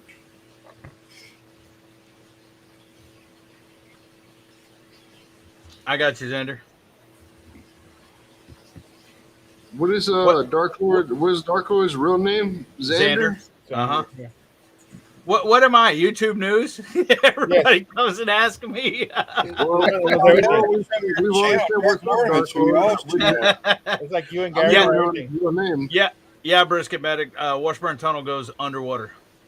Well, it's not underwater, but it's under the water. Water. And it's cool. When I used to ride my motorcycle, we used to actually live right over there by the Washburn Tunnel. And I used to ride it around the circle all the time because it was fun on a bike going under and around. Yeah. Now, actually, it would be fun riding it on. There's a road out here in Dayton that goes to the backside of the neighborhood, 1008, I think. It's got a lot of curves and hills and everything else. That would be a fun place to ride a bike too. So is there windows in the tunnel? No, yeah, when you go through the Washburn Tunnel, Eddie, when Yeah. you go through the Washburn Tunnel, that roundabout right there. Mhm. So now On which it's side? on the south Pasadena side. side? Yeah. Oh yeah, south yeah. side. Yeah, T-Rock Yeah. Vittles and such, my buddy since middle school, he actually works for the company that bought it. Used to be Pasadena Refining, but No, it used to be Crown. It used to be called Crown. you're talking That about was- on the Pasadena side, the one on the left-hand side. Like if you just went through the Right. tunnel on the left-hand side, yeah, that was Pasadena Refining, and then somebody else bought it. Now it's Chevron because he does tech support for a company and he used to work out there. Yeah. So this plant was actually built in 1929. Wow. Yeah, yeah, It's it's one of old. the old. It's one of the oldest in Houston. Yep. Yeah, That it was thing is Crown. It was Crown for a long time, and then Chevron bought them, and now it's Chevron. Yeah, but it was Pasadena Refining before that, I think. I imagine it probably been a bunch of shit, but Yeah, like because it's chemical. crazy 'cause you got like all these pipes and shit that are supposed to be like, they're all rusty and shit. They're all held together by like number 9 fucking tie wire and shit. Like this whole fucking plant's being held together by tie wire. It ain't even, That's scary. yeah, dude, I'm in that bitch. Brisket medic said, "Is there windows?" Yeah. Yeah, I remember working out there at our Chevron with Brown and Root back in the early 80s. And one day, man, I'm sitting there walking up to my weld machine. We had these diesel weld machines, and I'm walking up to my weld machine to make an adjustment. I turn, and man, I seen a mob of people running towards me. I looked, and all of a sudden I took off running in front of them, and they could hear some sort of evacuation alarm, and you could see this huge fire in the background. I'm like, oh shit! And hell, I ain't been there long, I didn't know what to think. And anyway, waited a little while up where we had to go, and then next thing you know, we're back on the job, and they said, "Oh, that shit happens all the time out here. You don't ever hear about it on the news unless it really is major." Oh, Yeah. okay. You see, I'm in the Alki unit. I'm in the Alki unit, and then I'm also doing stuff in the FCC unit and everything. Well, in that unit, in both of those units, there's the presence of HF acid, and it the worst thing that could happen is the place blows up. That's the worst thing that can happen. The second worst thing that could ever happen was me getting exposed to HF acid, because if you get it on your skin, it immediately like decomposes your skin. If it gets into your bone, it causes like, I don't know, but it gets into your bone marrow, and it's unsurvivable. Like Yeah. this shit's present in the whole unit that I'm in. So That's If like that's the reason I have to wear these fucking hazmat suits all everywhere. But Yeah, well, if anybody don't know too, if there's any kind of freaking spill or anything else, chemical plants have flags everywhere, And Yeah. if there's an incident, you look. The first thing you do is look which way the wind's blowing, because you head the opposite way, because that wind's going to take all the chemicals or acids or whatever downwind, and so you want to be upwind of it. Yeah, I worked at Degussa over in Alabama, and that's one dangerous place. Where I worked was the methionine plant, which is making chicken feed and animal feed, but real close by was a cyanide plant. And cyanide, heck, man, I'm glad I didn't have to work in that plant. That's all I'm saying. They have an antidote for it, but I don't want to have to go. I've worked in the cyanide plant at Dow Chemical, for 7 months this year. Yeah. That's how I met Tyler. That's how I met Tyler, because we were in the same plant, and they were like, "Stay away from that unit." Yeah, no doubt. We're doing okay. So like, stay away from the cyanide unit, but we're gonna do all this shit in the HS2, the hydrogen sulfuric acid unit. Yep. No big deal. There's some bad crap out there in all them plants. The town I grew up in, Pascagoula's got they're ate it with chemical plants. To be a small town, Houston is just freaking enormous. All the stuff they got. Yep. Even if you leave kind of New Orleans and going up like the, I guess that would be towards Baton Rouge. What waterway is that? That ain't the Mississippi River. It ain't big enough. But there's a waterway. let's see, the ICW. Is it the Intercoastal? Waterway. They got ferries that run from one side to the next. And man, Yeah. that thing just ate up with chemical plants between New Orleans and Baton Rouge off of that Yeah. waterway, you know. That's the ICW. It runs Yeah. from our side. It runs from Houston all the way through fucking Biloxi, all the way. To Florida. That's the ICW. It goes all the way to Derek was in the ICW on the sailboat when he made his trip back. He shot the Gulf going to Clearwater, Florida. Then he come back hugging the coast and went up through the ICW. Man, it looked like Pascagoula River Swamp in some of them places he was at, you know? Yeah. Well, see, any plant can be dangerous, okay? Even a bluebell plant, okay? I worked at a plant, and it was called Acre Biomarine Manufacturing, but it was an old bluebell plant that they had bought, and they retrofit. We actually built that plant, and it was to extract krill oil out of krill for the mega red vitamins, krill pills, okay? But the refrigeration unit runs off ammonia. Okay. And here's the thing. If there was a slightest leak of ammonia and you go in there, because most people weren't, except maintenance and stuff, wasn't allowed in the refrigeration unit, because if there's a slight leak, it takes your breath away. Oh, And yeah. if that thing was to go and have any kind of leak or whatever, it was within like a 5-mile radius. Everybody would be dead. And it was in town. There were residential areas and stuff around it. And like a 10-mile radius, I mean, because the ammonia, man, it is crazy. I can remember being 15 years old working at a Hess gas station, and we worked night shift, so the boss wasn't there. But I Hey, Bo. remember a couple times a guy would go in the bathroom and he'd be in there forever, taking a crap or whatever. And one of the guys that worked there said, "Watch this." He'd get a jug of ammonia. I mean, just straight up ammonia, and open the lid and pour it under the door. He said, "Watch what happens."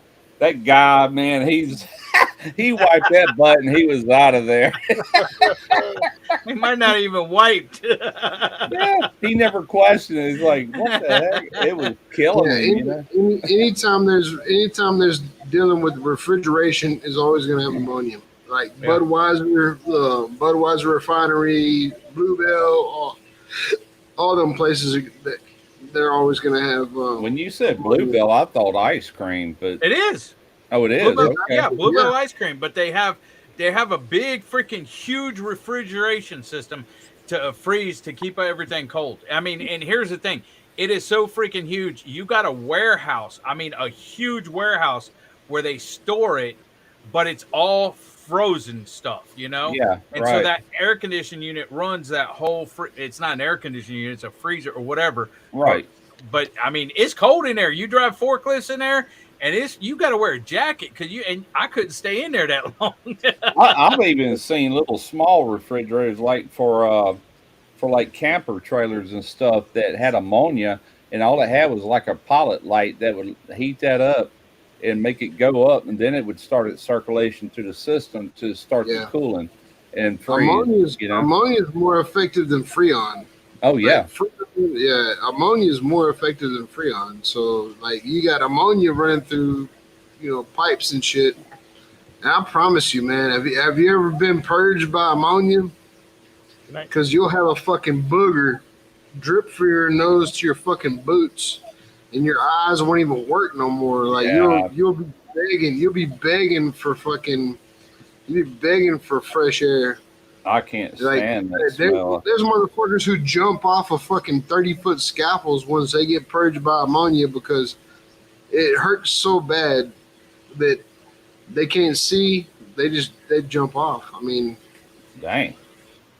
No, thank it's you. fucking horrible.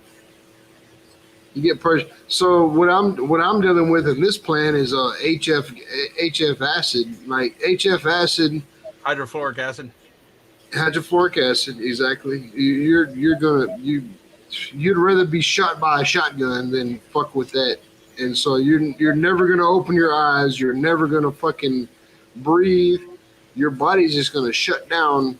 And if you do get it on you, like I said, I mean, it deteriorates your bone structure. I mean, it's like a lifelong injury if you do get purged by it. Yeah, there's some dangerous stuff out there. Oh, definitely. The shipyard is hard, hot, and all that, but I tell you what, I think I'd take it over having to live in them chemical plants all the time. Good God, So- being surrounded by that. Everything, all the HF acid pipes are painted yellow. And if you ever see any of them, they have any kind of they turn bright orange. Like they're all painted yellow. But if you see something that's painted bright orange, like or something that's painted yellow that turns bright orange, that means there's a leak.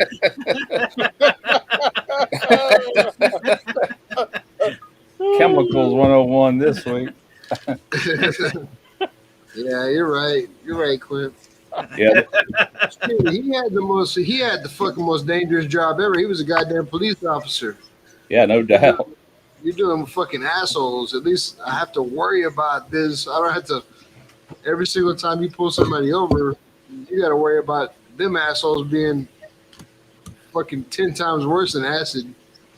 Well, I was going to go to bed, but I'm having a good time, so hell, I'm just going to drink another beer. Well, see, I don't Mine was- understand that. Quint comes from one of the safest branches of the service to one of the most dangerous jobs. No doubt. Lord and Sorry, Lord. Quint. Yeah, I think it was Union Carbide that blew up way back. God, when was that? yeah. Maybe before I was born. But that killed a lot of people, man, when that plant blew. It was in Texas City, wherever Well, that's yeah, at. City. Texas. That's whenever the two ships were parked next to each other, and one of them was full of ammonia nitrate. and one Yeah, of them- yeah. That's right. yeah. I watched it on TV talking about that. They were showing two guys, or they was telling the story how two guys were sitting there talking, like on a dock or whatever, and something coming just wiped one guy away. They never could find him. The other guy lived, and they were facing each other talking. Just strange stuff like that. It's So it was like 86 megatons of fucking explosives. So you got to think a megaton dynamite. Let me think about this for a second. So dynamite, like one stick of dynamite is like a ton. I don't remember what it was, like 86 megatons. So it was like 86,000 fucking pounds of dynamite holy is what that crap. was equivalent to. Damn. When that blew up, it was like 86,000 tons, not pounds, tons of dynamite exploding. Equivalent of, yeah. Yeah, That's 86 crazy. megatons. Like the fucking bomb in Hiroshima and the bomb in Nagasaki was like not even fucking like 15 megatons bombs. Yeah, my dad actually worked there, and he said that when he come through the gate or whatever, that you had to get rid of your cigarettes, lighters, anything like that, and all their Yeah. tools were made out of brass or some sort of alloy that could not create a spark. Yeah, couldn't Yeah. create a spark. Yeah, Yeah, and I remember It's still him the same telling way. me about that stuff. Huh? it's still the same way. Yeah. When we walk through the gate, like you better not have no fucking Zippo, nothing like that. Yeah. And I think he worked there after that explosion. That was many, many, many years ago. I Yeah. can't remember when. I'm sure you I could think it was Google like it or whatever. 82 megatons. So 82 megatons would be like 82 tons of dynamite blowing up. not fucking pounds, but Well, tons. What's up, Joe? A megaton would be. Oh. Hang on. Hey, Hey Siri, what is a megaton? Sorry, there's nothing to repeat. Hey Siri, what is a megaton? Hey, Here's what I found from dictionary.com. A megaton is Megaton 1 definition. million 1 million tons. tons. 1 million tons. 1 million megaton. Yeah, 1 million tons. 1 megaton. Yeah. So you got like 82 megatons of explosion going on. Holy shit, 82 million tons. Yeah. That's a lot, man. That ain't nothing to play with. That's equivalent to a nuclear bomb that we dropped on Japan, I think. And there was two Or ships. bigger. There was two ships. The two ships were parked together. So you got one ship full of ammonium nitrate. You got one ship full of whatever the fuck else it was. And, Oh, and those two ships, when they blew up everything in fucking Texas City. Man, we got scared shitless one night back in the 80s. We lived in a house in Pascagoula, me, my first wife, and Derek and Chad. And all of a sudden we heard boom, and the windows shook like that, you know? And what the heck was that? You know, and waited a few minutes and boom. Anyway, it did it 3 times. I'm like, oh shit, Chevron's blowing up, you know? And so I turned on the radio to see what was going on, local channel, and there was a barge in Bayou Kasayat, and compartments in the barge were blowing up. It wasn't near the plants. That's what we was hearing. But it shook our windows. That's how close we were to Chevron then, you know. I'm glad I don't live there no more. When Lyondale blew up, it shattered every single window from, I mean. Oh, I can imagine. Yeah. If Chevron ever actually did blow up, all the houses over here. If Chevron ever did blow up, well, they have an Amoco. I think it's Amoco. One of them refineries now beside it. So there's 2 refineries there. But if it ever blew up, it would take Pascagoula, Mississippi off the map. It just literally would, you know. But those spare tanks they got out there in those oil refineries. Oh my God. The spare tanks. Coker units. It works. It works. I'm sorry. I didn't mean to interrupt. What's up? Right there. Smokey Joe said, ask Siri, but I asked Google and it came up and said, hey, Google, how much is a shit ton? According to UK government and parliament, we therefore petition the government to accept the shit ton as an official measurement, weighing 2.7 megatons or 2,700,000 tons. And it even bleeped the shit part out. That's hilarious. That's why I had No, Eddie, you're not fucking safe either, because if you know, like, I'm not gonna condone terroristic fucking things, but if the terrorists were fucking smart, dude, they would have crashed a goddamn plane in Pasadena. They would have fucking avoided the fucking Twin Towers altogether. They would have crashed the plane, and it would have caused a fucking not a nuclear, but a fucking chain reaction all across the coast. You'd have felt it where you're at, Russ, from Pasadena, Texas, all the way. But they went and hit the Twin Towers. Well, okay, well maybe that's it killed some people, but not that many. Yeah, they were making a statement with the tower. Yeah. But I do hear that Houston is a. Yeah, dude. I do hear that Houston is a target for nuclear bombs, you know, which makes sense with all that over there. Don't say that live here on YouTube. Well, that's true. I'm saying we have NASA, we have the fucking Houston Ship Channel, we have all the fucking shit in Pasadena. We're a major target for that because of the reason that we have all the assets that we have. Yeah, but that's true. I mean, dude, I'm looking over the fucking plant all day long. I'm seeing fucking Southwest Airlines, and you know those planes fly low. Yeah. And they're going into Hobby Airport, and I'm looking at them. I'm like, fuck, like if I had a cannon, I would have shot that plane down a long time ago before it got out of this fucking chemical plant. Like, why in the fuck is he able to fly over? I look up and I can see the fucking landing gears on the plane. Like, that's how close they are. Yeah. That shouldn't be allowed to, in my opinion, that shouldn't be allowed. No, it shouldn't. We already seen what a plane can do when it hits something, you know. Man, dude, I'm telling you, hit that fucking Alki Tower. Hit that fucking tower that I'm in. It's just, it's a fucking, it's that's what I was going to say. Well, they go to them spear tanks. They got a tank farm in these refineries. Some of them are just round with floating lids or whatever, but they got these spear tanks that are round. And a safety guy told us while we was working Brown and Root that if just one spear tank blew, first off, it's going to be like a hand grenade. It's going to blow in all directions.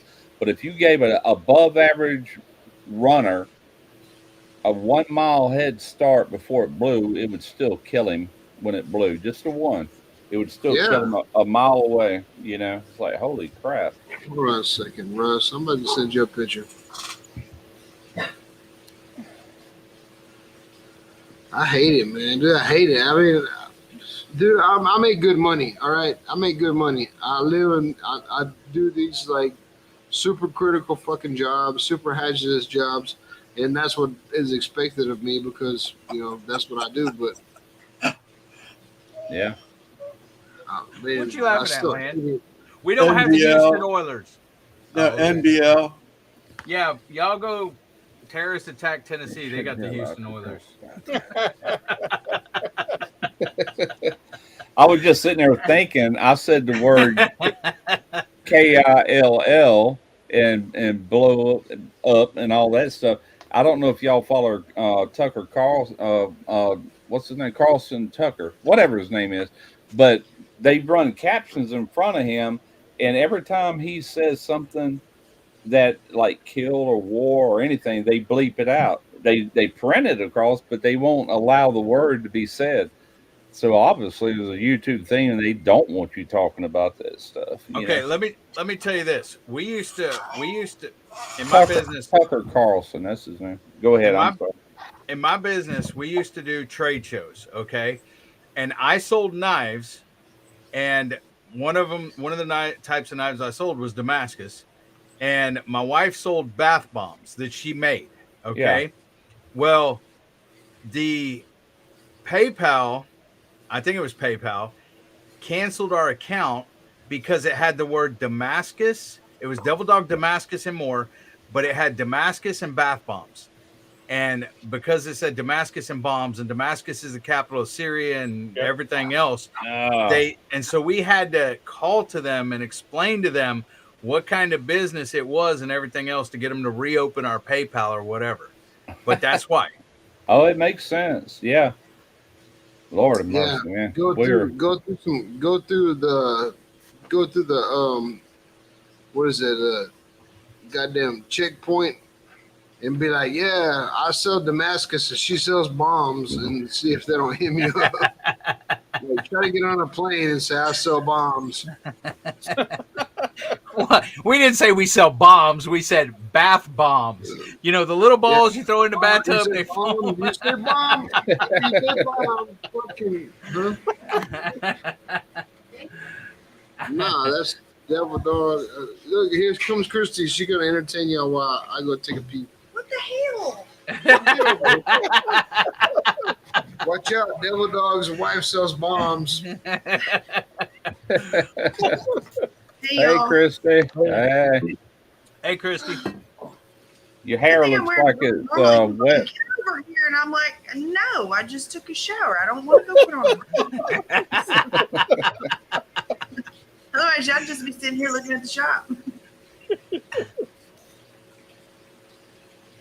How's everybody doing tonight? Good. All right, Christy, about yourself. Good. Yep, Feel like that's a it, Randy. again. You sound tired. You tired? No, you sound tired. You I sound am tired. We got a really busy week coming up. all right. Yeah. Bea's Well- still there? Oh yeah, she's here until the 31st. Okay. So What is that shit?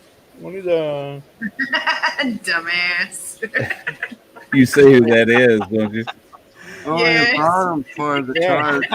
yeah, on the bottom side. The tire should be a quarter of the price because it's only the bottom. It's about right, huh? Oh, Utopia. Right? I'm anxious to see this bling that Lance has. Yeah. The bling, yeah, my wife Oh. was rather jealous. Sorry about that. She ain't got it from me yet. No, we got court again on Wednesday. No. That's just a Um, man threat. Is that gonna be settled after this or no? Hell no. I got Well, that text, Randy. That spare tank. Yeah, you see that text? Yeah, Hey, that's yeah, I a got it. fucking. That is a goddamn atom bomb right there. That's way bigger than the ones at Chevron. Chevron are smaller and more like a ball. I'm at That Chevron. I'm at Chevron. I'm talking about the Chevron here, and well, not Oh. here, but in Pascagoula. Yeah, that's a big dangerous motherfucker right there. Yeah, it is. Nothing I can do about it. That thing's less than I don't know. That's about the 250 size. yards. That's about the size of them. Well, I used to work in them tank farms, and all the pipe racks. They had the taller racks, and then they had the sleeper racks. Nothing to do with sleeper barbecue, but they call them sleeper racks. And It's my head back. but I welded. That's primarily where I lived at when I worked at Chevron, was the tank farms. Yeah. So they got the tank farms on one side, then it goes into the crude unit, then goes into the alky unit, then goes into the FFC or FCC unit, it goes into the desorb unit, then it goes back around. And that thing right there, I don't know what the fuck that thing does. I have no idea. I don't want to be around it. But It's that compressed, whatever it is. you goddamn right it's compressed, but I don't have no business around it, so I stay away from it. Yep. Oh, I had to work around them every day of my life, but never no issues. But that don't mean there couldn't be one day for somebody. Won't be me. Yeah, you seen the picture of it. You seen the picture of it, and that thing just looks dangerous to me. Oh yeah, it is. It's like I said, it's like a hand grenade. If it ever blew, you got shrapnel going in 360 degrees all the way around in 3D, You know what man. trips- Pow! Yeah, you know what trips me out about it is, yeah, you're a welder, so you understand. Like that shit had to come in like perfectly to make that tank. You know, that thing wasn't made out of one solid piece of plate. It was made out of several pieces of plate. Yeah. But you see the fucking curvature on it, and you already know that that's all like full penetration welds and Oh yeah. Yeah. man. Yeah, it's I crazy. don't know what it does. I don't know what it does. I don't want to know what it does. I stay away from it. If they ever ask me to go over there and inspect the welds on it, I'll be like, "Fuck you."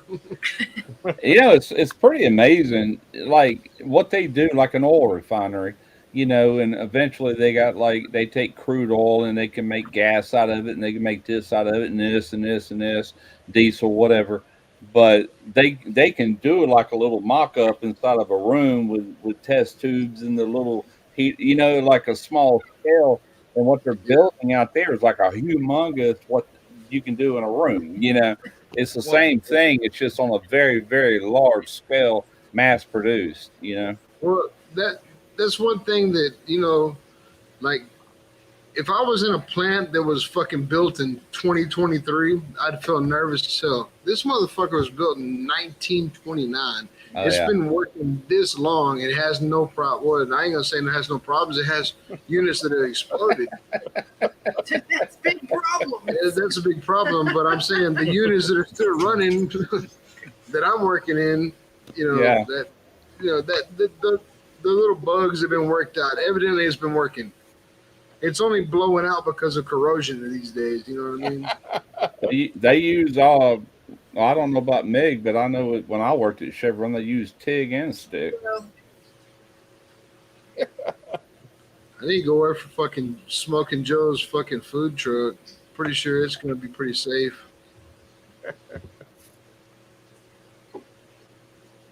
Can you explain full penetration? Yeah. I could. She has to open her legs up all the way. Because 4 inches is average, and it's hard for me to get full penetration if she's got her legs closed off. Y'all are horrible. Liz, what'd you leave It all starts with a good root pass. I do know that. Yeah, that's exactly what it starts with. It starts with a root pass. If the root pass ain't solid, your fillers ain't gonna be. Yeah, you start with the root pass, and then you fill her up, and then you cap it off, baby. You just gotta cap it off. That's dirty. Whoever thought we could turn welding into something nasty? Anything can be a sexual innuendo. Well, you gotta Yeah. make sure if the Yeah. gap is right. You got a big enough rod. That's Fill that root up. Pornhub had some Smoking Joe's sausages this week. He's the man. Don't you have to? Dude, talking about welding is really Come second nature to me and you because that's what we do, or what I used to do. Hey, Boo. Not everybody gets it. What's up, Boo? Give me that one. Simon, Smokey, Lance, Randy, Miss Christie, Double Dog, hoorah! I spent the better part of my life doing that crap, so it definitely comes second nature. Yeah. I'm saying, if you talk about welding in the right way, it can sound real sexual. That's what this T-shirt I'm wearing. When I met him, the day he gave me this shirt, which is probably 5 years ago, and we shot a video right here in the front yard. And he asked me, he said, "Man, why you got a cooking channel when you're a welder? Why aren't you doing that?" And I should have. Man, I'd be way bigger than what I am now if I would have thought to had actually done that instead of cooking. Cooking's always just been a passion of mine. But what I was really good at was that stuff. And dude, you know what? You know, fucking Tyler's seen, the first time Tyler's seen you, the first thing he asked, if you don't remember right now, but he asked, he was like, "Is that an A-Bomb fucking 79 shirt?" Yep. Because he's been watching A-Bomb 79 for a while, and like that was what brought him into this whole barbecue group, is because he's been watching that shit because, you know. Yeah, but Adam's a really cool guy. I mean, he's huge. He's way taller than me and just humongous. He's got a lot of weight on him. But all he does is machinist videos. He's got a big machine. Well, he's got a brand new, and he just built thanks to YouTube. This guy freaking is huge on YouTube. And I'm like, God, it blew my mind that many people would be interested in machine work, and he does welding. I'm like, that's what I should have done back when I was young enough to have done it, you know? Yeah, some of it's not even interested in the welding or machining portion. It's satisfying to watch. I guess so, yeah. It really is. Yeah. I mean, he just, when he come over here, he had me by probably 100,000 subs. Now he's got me, I don't even know how big he is now. But he's pretty good size. Let me check it out.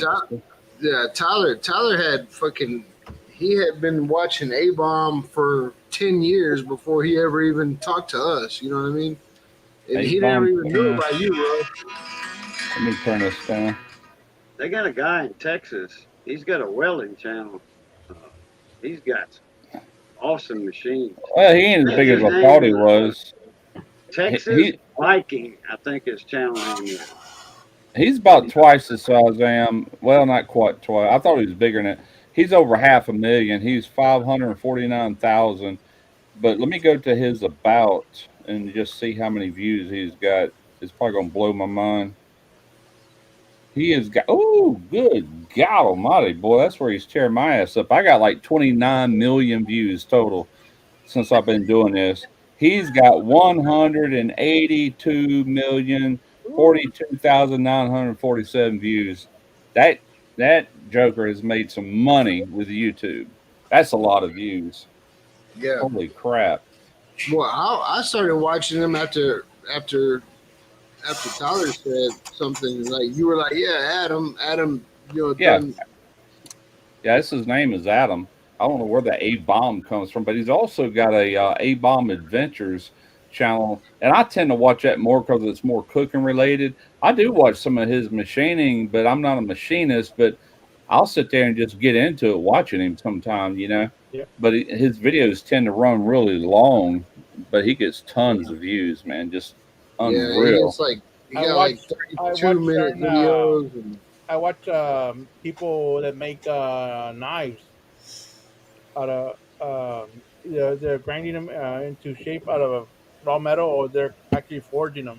Yeah, I did that, and they're like hour-long videos, you know. You know what? My shittiest video ever, and I thought it was gonna do good, is whenever I built those things for Uncle Steve. When I built those fucking balance beams, because I was out here in the shop like at welding and shit.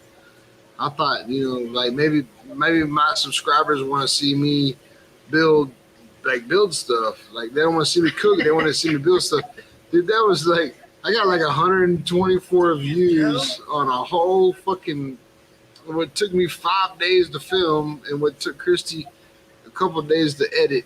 And then it fucked all off. At least that I got video. some. At least I got some stuff from Uncle Steve overdoing it. But other than that, dude, that fucking video died immediately. Like I have no fucking chance of doing like fabrication videos. Well, it needs to be a totally separate channel because I mean, There it is. it's a cooking Oh channel. shit! I was I'm trying gonna, do a to show fucking you. video. I'm gonna do a video on how to make a fucking fully automatic switch for a No. Glock. No. Yeah, I'm gonna put that bitch on there. All right, I'm gonna show you this thumbnail real quick because it's gonna disappear quick. That was when he come and visited me. But anyway, I just got that offset smoker, and we also boiled crawfish that day.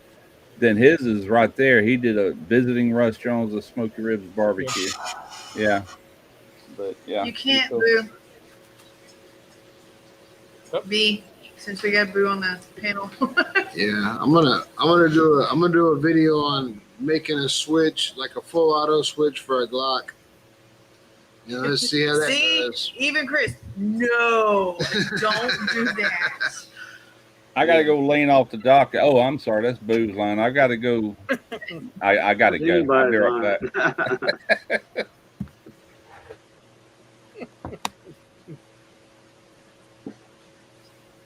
But you could definitely do some welding stuff, dude. Be interesting. That guy just put a link in the channel, in the comments, the chat. That guy's in Houston, not far from Randy and them. He does work out of his house. He does a lot of contract work. All different types of stainless steel, aluminum, all the different Who are we talking formulas about? of the metal. Huh? Texas Viking Welding, Randy. Texas Viking. It's in the chat. Yeah, the He link to the does. chat. He makes big money. Find it, And baby. he does it at his house. He's got a shop built, though, okay? Oh, But you can't look right there. he's got a welding table set up. He's got a machine, a lathe chuck set up that spins work for him while he's welding above the table.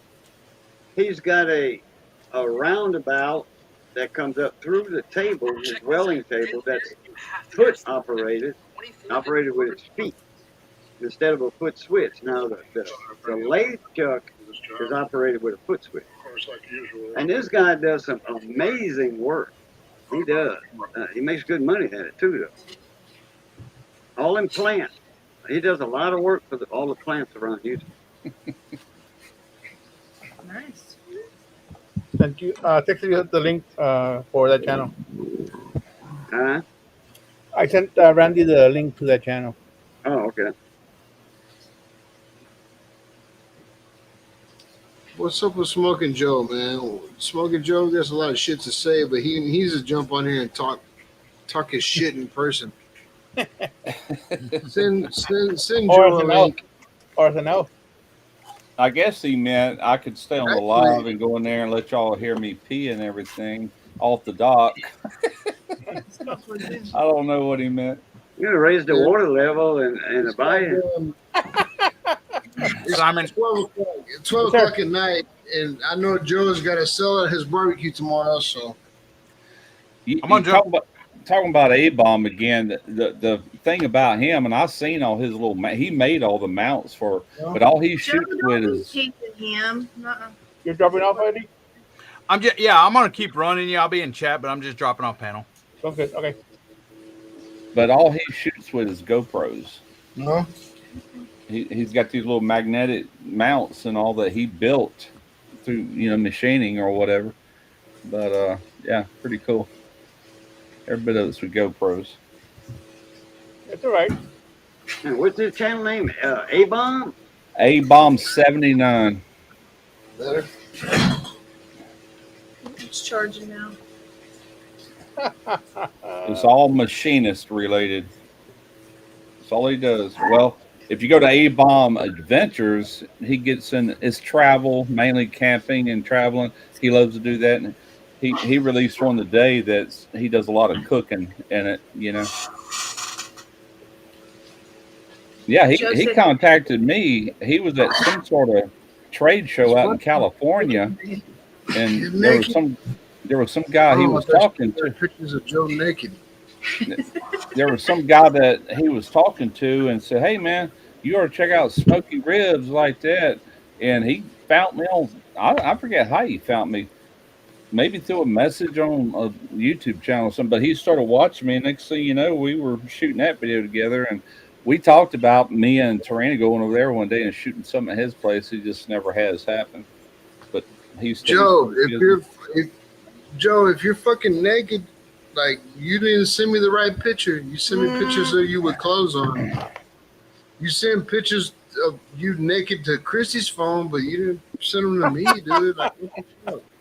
He's jealous, huh? Hey Joe, I sent you the link to the. I'm not jealous. I look at them both. I stay fucking, bricked up. Joe, I sent you the link. Yeah, I want to see some of that Texas, that Texas red. West Texas chorizo. That West Texas chorizo. That El Paso chorizo. Y'all don't get nervous. Y'all don't get scared. Y'all can send me naked pictures of yourselves all day long. I'm just gonna.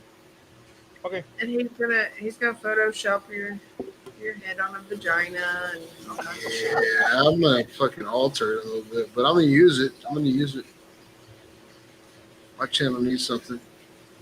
Fucking, I don't even. What the fuck is David saying? What is Dyslexic Dad saying?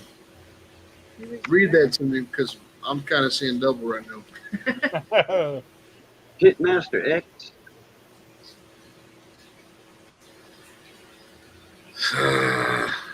David, come on, dude.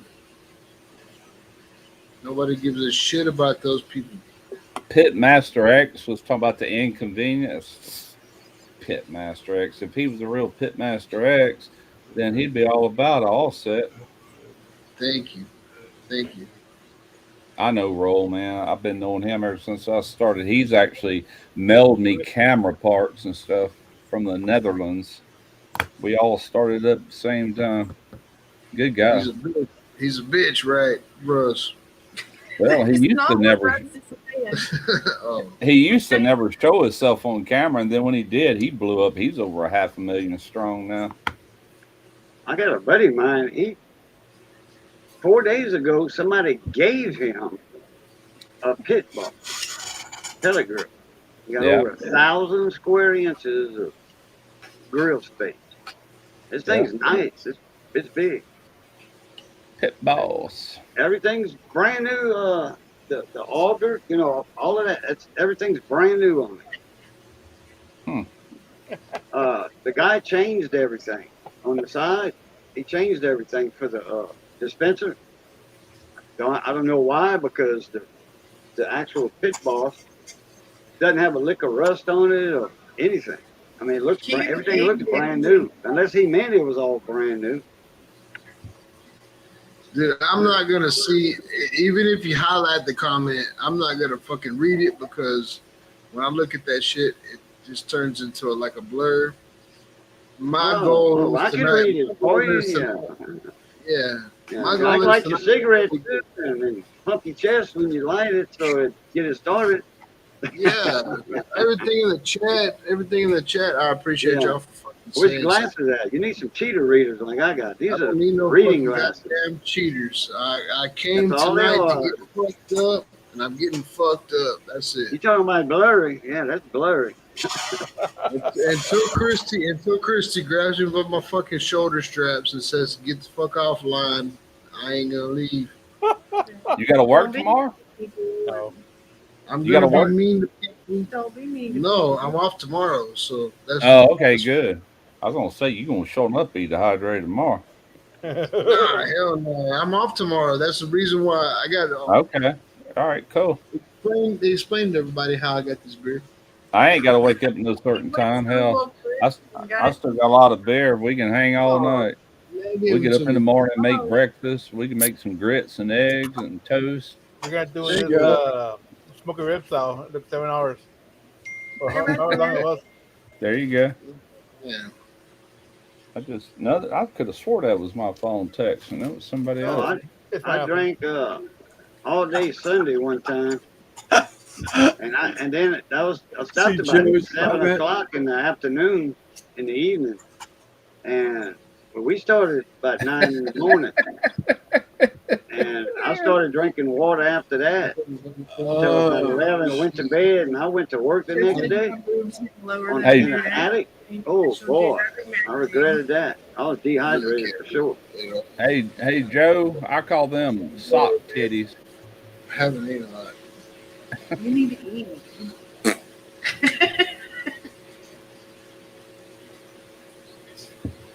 Good old sock titties. Big old sock They titties. look like a pair of socks hanging down, huh? Off the clothesline.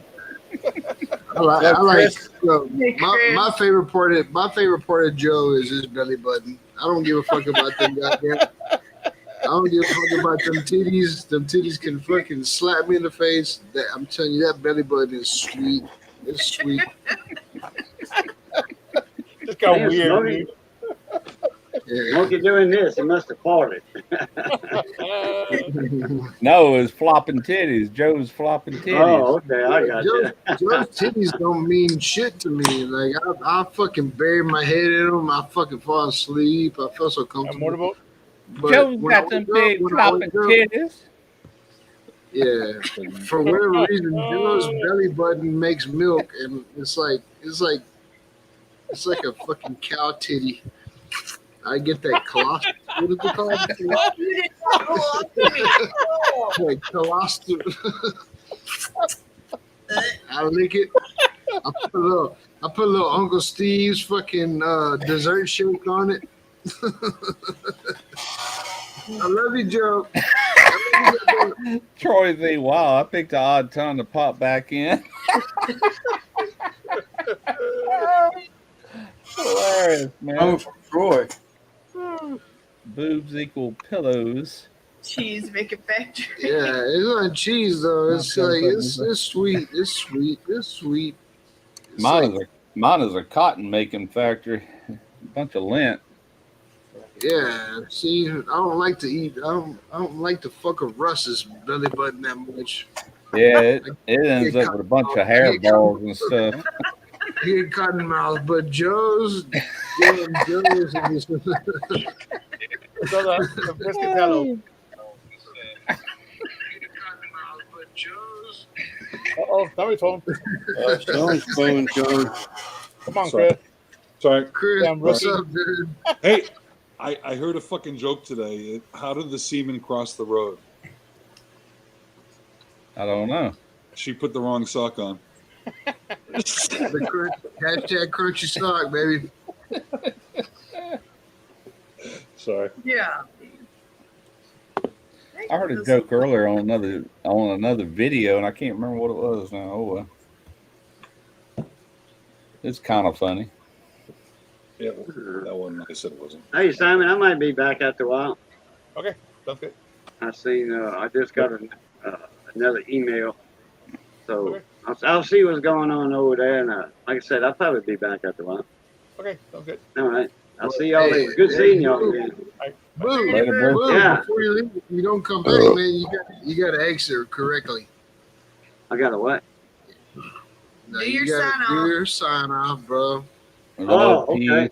Okay. Cracking Yeah, well, I grease. was gonna do the short version, but okay, I'll do the outro. Do the full All right, scale everybody. version. It's good being north of the grass. Y'all stay safe. Be that way. Be that way. Stay safe. And as always, love, peace, and crackling grease. Catch y'all later. Right. Afrita. Hey, hold on a second, Boo, before you leave. What is those K-Bond shirts say? What is the like? I forgot I what it think that's says. the 25th anniversary shirt. So I know, but what I'm saying is, what does it say? Something about get your let us die. Let us before we die gather up our heritage and offer it to our children. before we You know, die. Cajun heritage. Yeah. Yeah. let us, before we die, gather up our heritage and offer it to our children. Yeah, You know, that way they can pass it on to their kids. You know. Yeah, you need In French, we call that héritage. No, he hasn't, Zach. Huh? I was answering Zach in the chat. But hey, but incorporate that into your sign off, please, because. Well, that's changing. I used to say that every time I get off the air on K-Bone. With me and Ty would do the shows on Thursday night. You have to say that when you end your show on K-Bone, your program for the night or the day, whatever. Every DJ or on-air personality has to say that before they sign off. That's their signature sign-off. Paul's saying that he came up with years ago. I like it. Right. When you on Booze Live, he makes you say something at the end as we closing out, and I'm always lost for words. I'm like, later. I say the same thing every time. You know, it's good being north of the grass. You know, stay safe and love, peace, crackling grease. You know, that rhymes.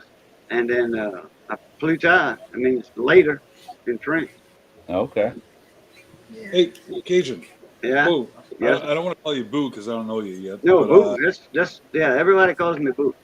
All right. Well, when I talk to you, I'll call you Boo. Short for Boudreaux. Hey, so you buying a new house? I saw a replay of your live stream. You buying a new house or? No, that's for. I'm showing that to Raging Cajun. Raging Cajun Garage, my cousin. Okay. He's looking for a place down here, and that house, I mean, that suits him to the T. He's got an 18-wheeler. He owns his own rig. And his 18-wheeler would snug up right underneath that RV. Right. You know? Oh, I thought you were buying a new place. It looks sweet. It looked like a nice place. It is. Yeah, hey, an acre, almost an acre and a half, 3-bedroom, 2 baths. Got that man cave, that outdoor kitchen, swimming pool. It's got 16 by 24 shed outbuilding. It said. I think that's with that add-on on it though. Yeah. And all the nice oak trees across the street from a bunch of 3,000 acres of crawfish traps. Yeah, that's worth it right there. You know when Spanish is spelt no. I guess it is because those Mexicans I used to work with say no bueno, no good. It's either C or no. But for $175,000, yeah, that's cheap. That's a nice piece of property, and a house. And that house is not even 20. That's 20 years old. Dude, Christy went inside, so Christy left me, and I'm not gonna be able to read the chat and whatever y'all say. We'll read it to you, buddy. No, I'm just saying, I could look at it. I can't read that shit. It's moving. Do you wear glasses, Randy? Hell no. Hell no. I wear fucking Budweiser glasses. How old are you? 41. You will be wearing them before long. That No, but I'm just saying, I look over it there and I see, Brisket Medic, Troy V, all that, but I can't read that shit, dude. Like, I'm not gonna read that. I'm just saying, you watch here in the next couple of years, you're gonna need glasses. Yeah, you're right. You're absolutely right. So to get my renewal for my CWI, I had to go take a fucking eye test, and the guy told me, he was like, "You need cheaters." I was like, "I'm not wearing that shit." He was like, "All right, well, I'm gonna dial you back a little bit and let's see if we can buy you a year." Yep. He was, "You're not gonna be able to see as far because I can see very far. I can see fucking everything very far away." Oh, I see fine out in front of me. It's up close where you really need to see as an inspector. Yeah. At 42 is when I realized I wore reading glasses for a long time. Then, hell, I didn't get my first prescription glasses till probably just 5 years ago. If anybody says anything live, like anything fucking, get some fucking smart ass in the comments against me, I don't know what the fuck you're saying. I'm just gonna go ahead and chill. I think he's baiting y'all up. Don't fall for it. Man, I had eyes like an eagle, boy. Oh, Pluto. Where the fuck did Boo go? You He can't. said Pluto. Later. Here we go. Here we go. Here we go. Come here. Come here. Later in Cajun French. Come here. Or is it just French? What the fuck's wrong with this kid? Ramsey is blind. Help me. No, I'm not blind. What? Help me raise this kid. What the fuck am I gonna do with this kid? Y'all Well, don't she- listen to him. I'm the best. Yeah, she's the best. She's the best. I'm the queen. She's a fucking asshole. I swear to God, she's an asshole. I love her. But what are you gonna do? Trailer Park Boys.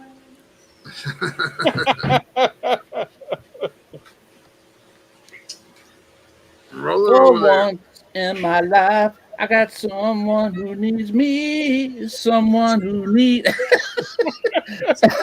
I can't remember the words. Or Georgia, Georgia, Yeah, is Georgia. Georgia on my mind. I got the same sunglasses. I think you're like. My son got me his sunglasses, and they're Oakleys or expensive ones. I said, dude, I can't wear them. He goes, why not? I said, because I'm freaking blind. I mean, I can see y'all, but it's all a big blur right now. It's like, so I got them. Never wore them, other than when I was playing Bubba. Troy said, "Want Randy Wonder?" For once in my life, I got someone who needs me. Someone I needed so long. For once I can say, this is mine. You can't touch it. Wait, hey, Simon, is that your dog fucking howling when Russell's singing? That's just Lance. That's Lance. Yeah, this is my dog right here. Your time. That's Lance. He's gonna go hump his. Oh, never mind. What? He's going to hump somebody's leg right I now. thought it was like a dog. Simon's fucking dog is like fucking like 3 pounds 2 ounces. It don't howl. No, I thought it was a dog howling, like when they hear a fire engine going by or some shit when Russ was singing. He was howling because I was singing. My little dog doesn't howl. She's just a barker. I was hurting his ears. Yeah, I entered a raffle today, Chris. I entered a raffle today. It was $60, and he got 32 tickets that he's gonna give off. And so after everybody picks off their tickets, it's got like at the top, it's got like a thing you fucking scratch off that gives a number. It's 1 through 32. I think I got 17, but he's giving away a badass fucking Kimber with a fucking red dot on it, and Smith & Wesson, the regular old Smith & Wesson like you see at the fucking Academy for like 40 cal. Yeah, like an MMP or some shit. Yeah, like a Smith & Wesson M&P or something like that. Yeah, that's cool. But the Kimber's pretty badass, dude. It's got like the fucking like the desert like camo pattern on it. Yeah, flat Earth. Yeah. I think it's a Kimber Ultra Carry. Sweet. Yeah, it's a 45. But Clark, he had like Clark. 15 tickets left today, and I was like, "Fuck it, give me one." Clark, if Lance. Yeah. Oh. I picked this up the other day. Oh, yesterday actually. No, Friday. What's today? Sunday. I guess it was yesterday. Like Yep. yesterday. Yeah. So yeah, that was a Springfield Armory Prodigy. But hey, Russ, you had mentioned you did work on the Cole, the USS Cole. I did. I helped build it, and I didn't help repair it, but I was working on it while it was under construction. Yes, I did. So it's amazing that it said so the Cole it got fucking bombed in Yemen, and what happened was all these I'll call them Hajis because they're all fucking Hajis, and we're past midnight. I can say that, right? Yeah. Randy's been saying it for 3 hours. Go ahead. All right. So all these, I say hobby dobbies. so all these fucking Hajis would get in their little fucking power boats with their little fucking, rowboat motor in the back. Not rowboat motor, obviously. And they would go out fishing. And so they all went out as a fleet at one time, all these local fishermen. And then one of these fucking boats, the one with all the fucking explosives on it, fucking veered and went right into it and fucking blew it up. But the amazing thing is that fucking ship that brought it back to America. So the coal was like 500 feet long, and I think heavy. I looked it up earlier. It was like 9,000 tons, heavy, like fully loaded. Yeah. So this ship went under it, put it on top of the ship, and floated up. Yep. Yeah. And so the coal it was 100 feet short of two football fields. Yeah. It's a big motherfucking ship. Oh yeah, they had a cattywomp it on there. Yep. Yeah. But those ships, those submersible ships have a stern end, and then it drops down and it goes all the way up to the wheelhouse and it goes back up. Yep. So all that down here is just tank that they flood to sink it. Yeah, ballast. Yeah. And the stern is probably where the quarters are to sleep, bunks and all that. Then your house, so they just sink it to where the house and the stern don't go underwater, but it's low enough to where the ship can be tugged, with tugboats onto it. Yeah. If I can remember correctly, like watching that bitch fucking get bombed, it didn't even fucking sink. No.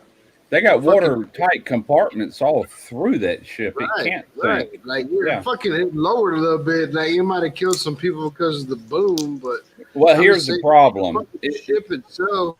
If they would not have hit it, if they wouldn't have hit it where the engines were and it directed up, they would have blew that ship in half. They would have never got it back home.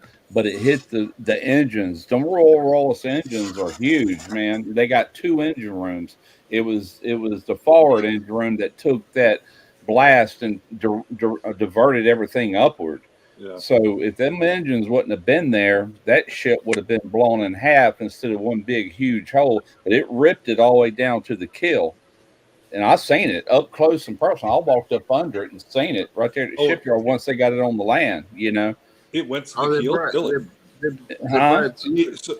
I'm sorry. So the explosion actually went to the keel. It was ripped to the keel. The hole was kind of on the side, but it had you can see where the steel was ripped all the way to the keel. Wow. And it took on a lot of water, but the first thing you do in a situation like that is batten down the hatches. Right. All these other compartments are airtight. Can't sink. It blew up above the waterline. Right. I didn't know it fractured all that down. It sure did. I seen it, man. We was up under looking. I'm like, holy crap! A buddy of mine worked on it. He was an AC watch, and he said the smell was hideous because they were still finding body parts everywhere. That trapped under steel and stuff like that. And it's like, holy crap, man! I'm glad I didn't have to work on it second time. It smelled like mice captured in walls. Yeah. It was pretty horrific if you think about it. Horrible, yeah. I don't mean to make jokes about it. I'm sorry. But they put it back together, man, and she's still out there today, I guess. That's been quite a few years ago. It's just amazing though the ships that can actually pick a 9,000-ton ship out of the water. Yeah. And bring it from Yemen to America. Well, what they use them for mainly is like offshore jackup. The oil rigs. They'll go up under and pick up them jackup rigs and take them where they're going, sink it, then they'll pull it off, and then they'll let them legs down. Right. They got 3 legs like a triangle. They'll let them legs down till they hit bottom, and they'll start drilling or whatever. That's what they're really for, But it worked out good on that one. They hauled it all the way back down here to Pascagoula, Mississippi. That's my hometown. That's amazing. Thank you, Lance. That smelled like shit. Tastes like beer.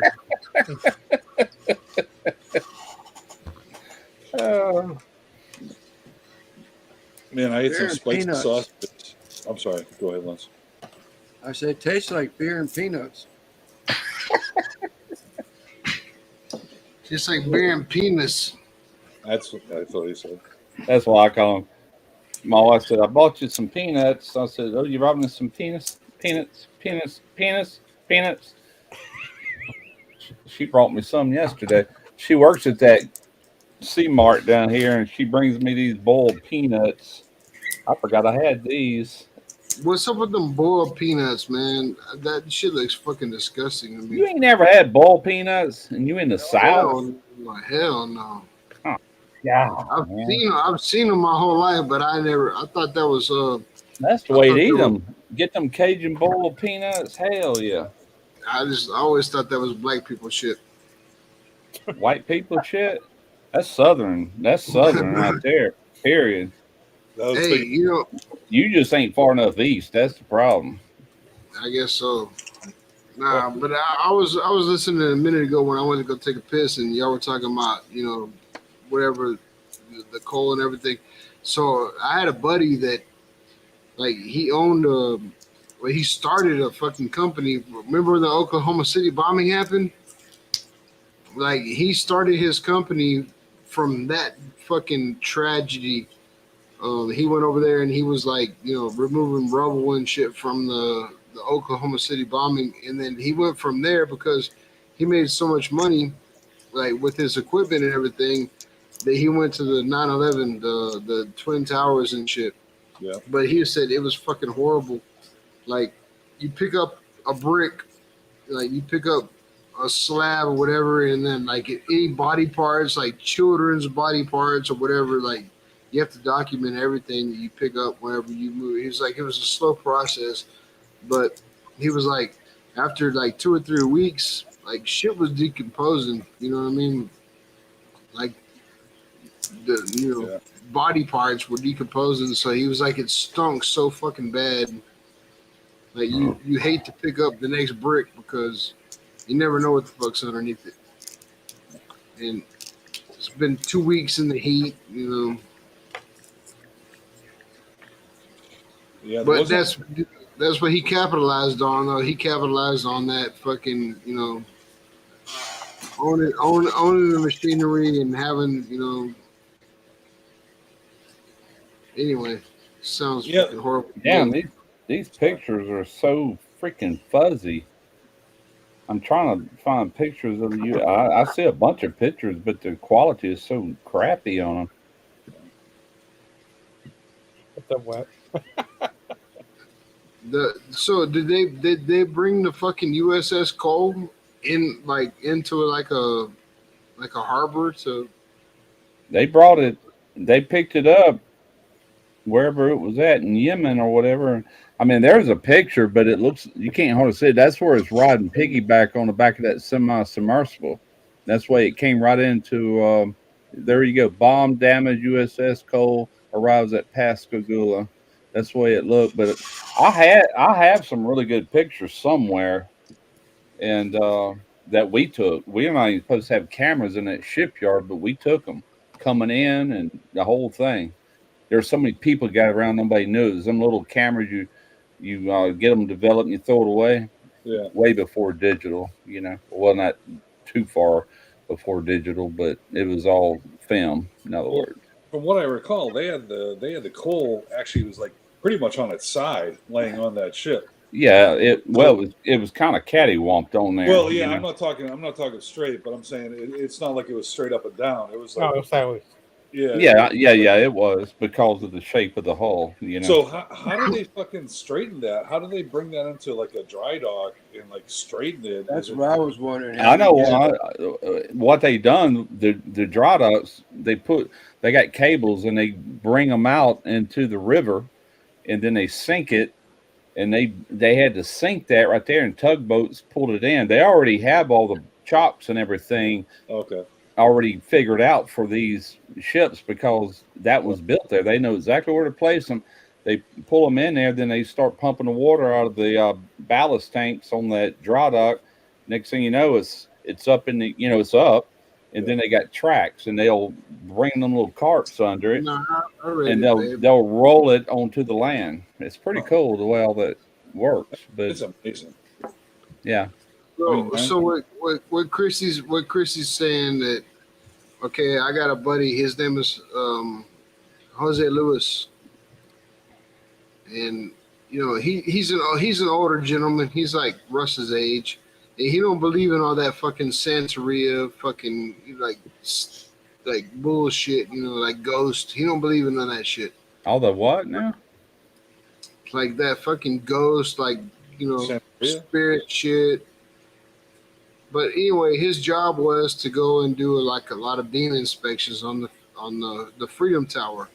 So that was after the 9/11 towers were the ones that are standing right now. They're called the Freedom Towers. Mm-hmm. Okay, so he was out there and he was working night shift, and he was doing like inspection. He was all by himself on this one floor, and he was doing all this shit by himself. But he was using all of his gauges, like checking the fillet weld gauges, looking at the fucking welds, signing off on them. And he would put his fucking gauges on top of the beam, and he would get down on his fucking hands and knees, and he would climb underneath the beam. He'd get up and he'd grab his gauges and go to the next one. And he said that, you know, like I said, that this dude don't believe in ghosts. He don't believe in none of that shit. But he fucking stood up and reached on top of that beam, and his fucking tools were gone. And he climbed back underneath there and was looking around, and they were gone. They were gone. All of his tools were gone.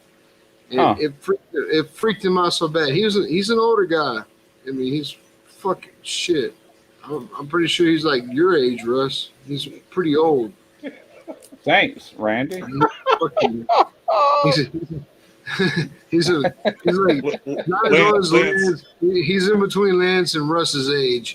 Well, that's only 1 month, so he's 2 weeks younger than me. But I'm just saying, like, it freaked him out. It freaked him out to the point where he quit. Like, he quit that job. Like, when he went in there and he felt around, he looked around with his flashlight and shit. He was by himself. He was like, dude, I've never felt the way that I felt, like all that spooky fucking bullshit. He was like, that shit never bothered me. Oh, But man, he's just an old man. He's senile probably, and nothing probably really happened. It's just his age, man. So, but it's just saying, like, to be working on that fucking project is like kind of a surreal thing. You know what I mean? Like, yeah, you know, a lot of. Yeah. I don't know. That's what Chrissy's talking about. She wanted me to share that. If he was younger like Lance, he probably wouldn't have seen a damn thing. It's just his age. That's all it is. Me, I threw a fucking fit. I'd have been there. I'd have tried to sue the company. I'd be like, y'all motherfuckers got me up here with ghosts. I fought a fucking ghost. Fucking punched him in the face. He stole all my gauges. I need some money for the gauges. Probably damn crackheads hanging out there ripping it off, going to the pawn shop. Yeah. I definitely would have shot. I would have shot a couple of shots. I'd have been like, bah, bah. I don't know where I was aimed at, but I shot at. I took that judge. All right, I don't need to get started on these damn peanuts. There you go. There you go, Russ. Put them back. They look like they're messy to have to crack too. Well, I have to dip my hands in that water. These are not good boiled peanuts. What they do is they take like dry peanuts and they put them in a crock pot. Real good boiled peanuts is ones that come fresh out of the ground, the green ones. What you got to do is boil them for like an hour and 30 minutes. Leave the lid on, turn the fire off, let them soak for another 2 hours. You're good. You're golden. And dude, I was watching fucking TikTok today. I was watching TikTok and I was watching a bunch of bare bunch of fucking fights, like bare knuckle boxing, all that shit. Dude, I miss fighting. Like, I want to fucking fight somebody right fucking now, Christy's in the house, man. Yeah. That's gonna cost me a case. If I go in there and just start punching Christy, I'm gonna get the cops over here. She probably whoop that ass is what she'll do. No, but just watching them guys, and then watching them like they struggle, like they're fucking fighting, but they throw some old stupid combos, and I'm like, bitch, I'll be right there. I'll fuck you up. I don't know. So I haven't been in a fight in fucking. I haven't been in a fight in like 10 years. There you go. That's your invite. I never was much of a fighter, man. I've been I in a ain't give few, a but shit. So I want to fight Trumpet Master. I want to fight Chud. I want to fight Jeremy Yoder. I want to fight Stel Cracker. Like all them guys. If you're watching right now, I'm just fighting. Funny. you could be the referee when Elon Musk and Facebook, what's his name, Zuckerberg, duke it out. You could be the referee and get in a few sucker punches there. Yeah, that's gonna be a fucking. I don't have the money to fight them guys. You don't need the money for that. Yeah, it's like Zuckerberg was saying he's been doing MMA, and it's like, really, a little skinny little fucking Jewish dude, computer guy is doing MMA. It's like, hey Randy, right there. Who the fuck is going to call him? Who's going to beat him up in an MMA boxing ring or a practice ring? No one's going to friggin' test him. It's like, come on, man. Jerby. I think Elon Musk would whoop that ass, is what I think. He's got the size and weight. At least he can get on the Yeah. Everybody that's watching this chat right now, go to Jerby's fucking thing and be like, RXTX Barbecue wants to fight you. Hey, Randy, you still have that moon mountain up from the birthday party? That moon thing? If I did, shit, I'd be fighting people in that motherfucker. There you go. That's the perfect fucking place, man. No, I'm talking about just straight up, like, you know, like in the driveway or in the goddamn grass. We can spray paint fucking octagon if you want to. Like, I'm not even scared. Like, if I get beat up, I get beat up. But I ain't been in a fight in so long, and I'm watching this shit on TikTok, and I'm looking at it, and I'm like, man, I remember when I used to do that. Like, I remember when I used to be the motherfucker just, god damn. I don't know. It's been a long time. It's like not getting pussy for a long time. Like, you start wanting it more and more and more. What was that movie? Oh my god, there was a movie with a perfect quote like that. I'll kill for that pussy. I forget what he said. Yeah. It was in a movie or some shit like that. We could do a Jeff Rice versus Randy, because Jeff Rice, man, he loves to fight. He's a fighter. I don't want to fight Jeff, but that's fine if he wants to fight. I guarantee. I'm not talking about that. I ain't talking about an angry, pissed off fight. I'm talking about just an organized fight. He'd have to train. He doesn't put a bunch of weight on, but you know. Jeff's got to be. Jeff's like a brawler, though. I mean, he's a big guy, but he's. Oh big. yeah. If he worked out, he'd be a badass, dude. Yeah. He's only in his young 50s. He could easily do it. Yeah, and I'm fucking 41 years old, Russ, and I feel like There you go. I don't want to fight Jeff, man. I'm only saying that because I talk to him on the phone all the time, and he's always like talking about fighting. You know, he's a fighter. He loves to fight. Grew up fighting. You know. Yeah, that's fine. Like, me too. And I guarantee if it was to come down to it, and me and Jeff was to fight, I win. I win every time. I hear you. You got to have that positive mental attitude. There you go. I'm talking about bare knuckle boxing. We're not going to talk about fucking, no, we're not going to put on, we could put on 16-ounce gloves and we can box if you want to. But well, you dip your hands in the wax and then glass shards, then you're all yeah, set. we're fucking Van Damme. I'm going to fucking do some like 180 degree splits. No, I've never been a fighter, man. I've been in a few, I think I told y'all about one of them, but he messed with the wrong guy that night. That's all I can tell you. I can hold my own, even though I don't go looking for a fight. But if I'm pushed into it, that was then. Now, shit, I'd get my ass stomped. Man, I mean, I don't look for a fight either, Remember her but name, Russ? Huh? it's Do you healthy. remember It's her healthy. name? What, Lance? I said, do you remember her name? No, it was a guy, man, big old biker dude. I'll tell you what, something clicked in my brain. Next thing I know, 2 bouncers pulling me off this fucker, and I'm just pounding the hell out of him. He's on his back. It wasn't shit he could do. He's way bigger than I was. He started his shit. Sucker punched me right here, right in the. He put a big old knot, and it was bleeding. I come unglued. I mean, split second. Don't even remember most of it. It seemed like when I punched him, it felt like I was punching a pillow. You know, it was like surreal. But I come back in there a few minutes later, and his face is all swelled up. I'm like, well, hell yeah. I worked out though. I was tough. I was strong. I might be a little, like short and all that, but I'm stocky Dude, as hell, and I was strong as a bull. If I was chilling in a bar, and me and Russ were chilling in a bar and he was doing his thing, whatever, and somebody come up and punch Russ, they wouldn't even have to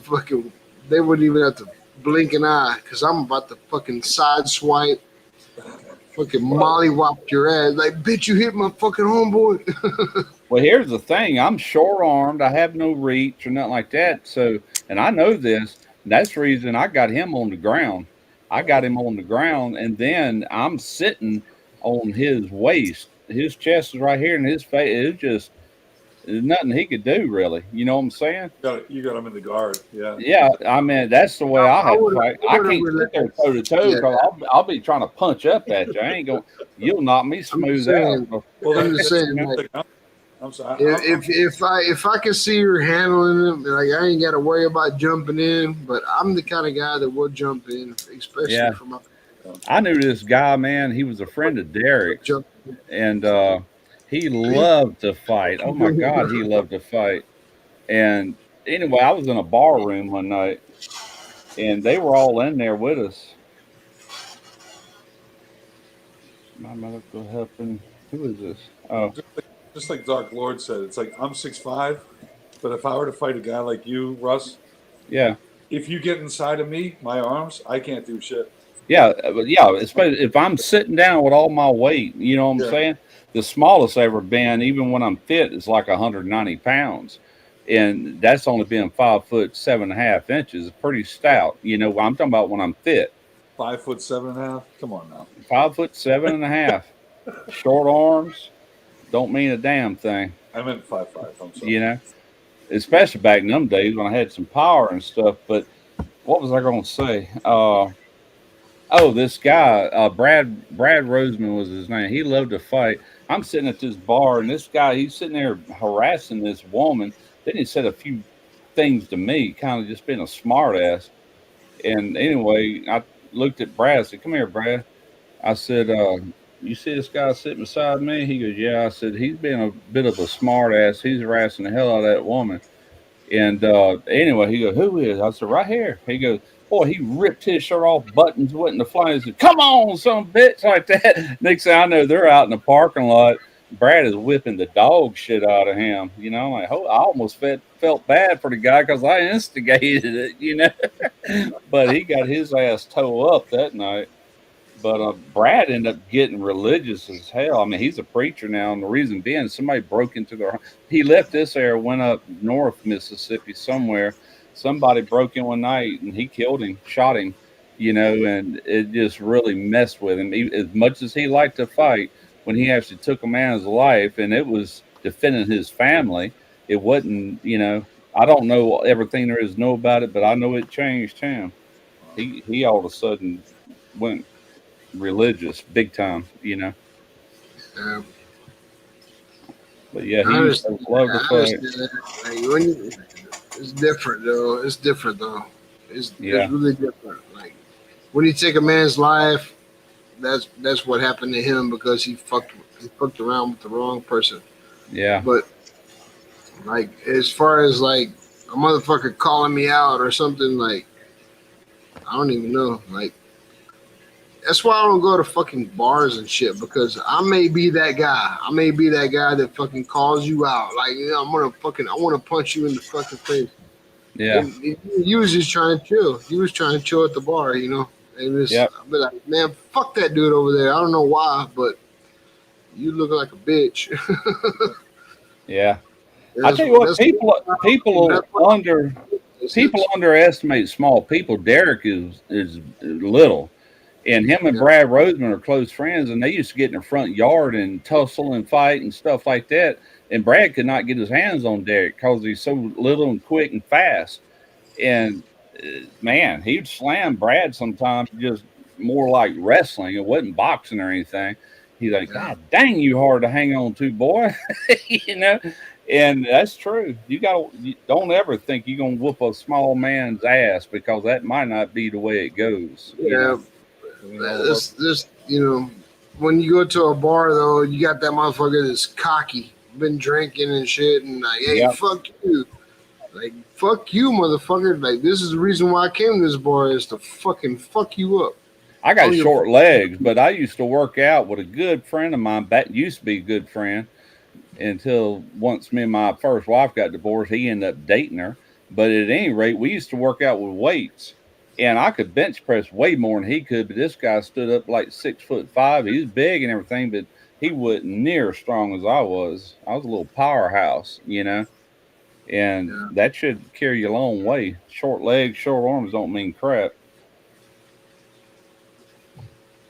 Thank you, nothing but love.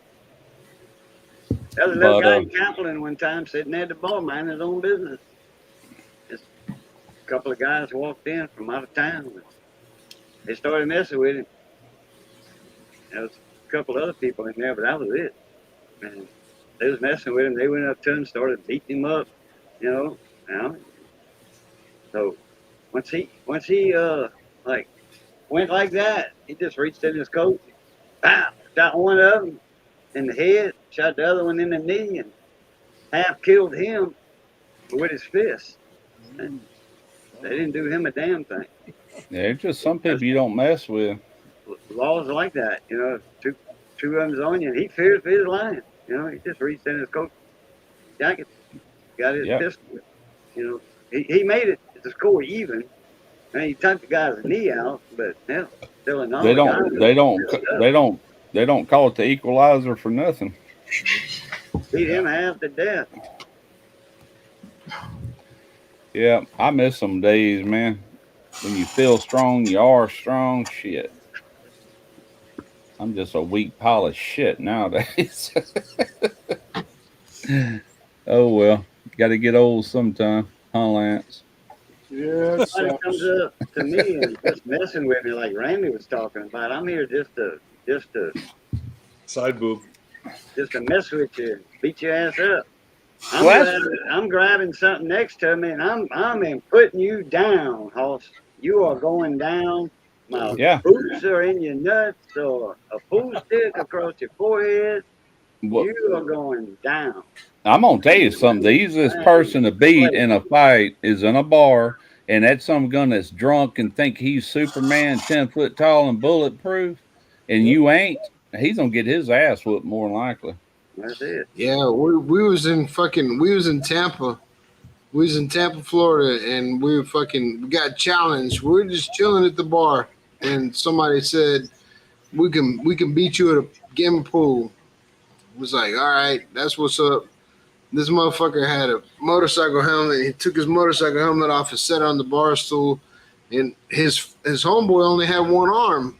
But hey, I'm telling you, that one-armed guy he was about to fucking whip our ass in pool. Like he broke, everything, but he only had one arm. And during the game of pool, like I started talking shit. I was telling him, you know, like, you one-armed son of a bitch, when you ain't gonna do shit or whatever. But anyway, me and my mom's ex-boyfriend, we ended up winning the game of pool, and the dude fucking took his pool stick and he was fixing to hit my mom's boyfriend's name is Robert, he was supposed to hit him with it. And I stepped over and I fucking blocked it and everything. And I punched the shit out of that dude. And his homeboy came up there and fucking punched the shit out of fucking Robert. Like blindsided him and everything. It was a big ass fight. So we all went out in the parking lot. And it was a bunch of like shit talking. Like everybody talking shit. And the owner of the bar came out there and was like, y'all motherfuckers get the fuck out of here. Y'all get the fuck out of here. But in the meantime, his fucking helmet was still like his motorcycle helmet was still sitting there on the bar. And we all went inside. we were all dipping Copenhagen. Oh yeah, I remember you telling me about that. We kept spitting inside this dude's helmet. And he come in there a little bit later and put his helmet on, fucking goddamn spit dripping down his ear. Yeah. Yeah. Oh, you're lucky he didn't pull out a 45 one. Yeah, I got old enough now. I ain't gonna fight. I'll just shoot your ass if I have to. You know what I'm saying? It just right. Well, and you're gonna have to be in my house. I don't go in bars anymore. I ain't going looking for nothing. This world done got too crazy. This is my bar. This is my bar right now. I'm fucking with y'all right now. And as soon as I hang up, I'm going to my living room. I don't fuck around. This is my virtual bar. Yeah, that's what it feels like, kind of. Yeah. You fucking Randy, is that an AC over your left shoulder? What is that behind you? What, that? Yeah. That's a swamp cooler. That's a portico. Okay, so it's like an AC. Okay. Yeah. You put water in it and it recirculates the water and the fan blows through it. Right. I heard it when you first got on. I thought you were actually like down in the fucking basement. Read Quint's comment. Yeah, I did. I was going to call him out on that, but I didn't want him. I didn't want to bring attention to the comment. When's the last time you've been into a fist fight, Lance?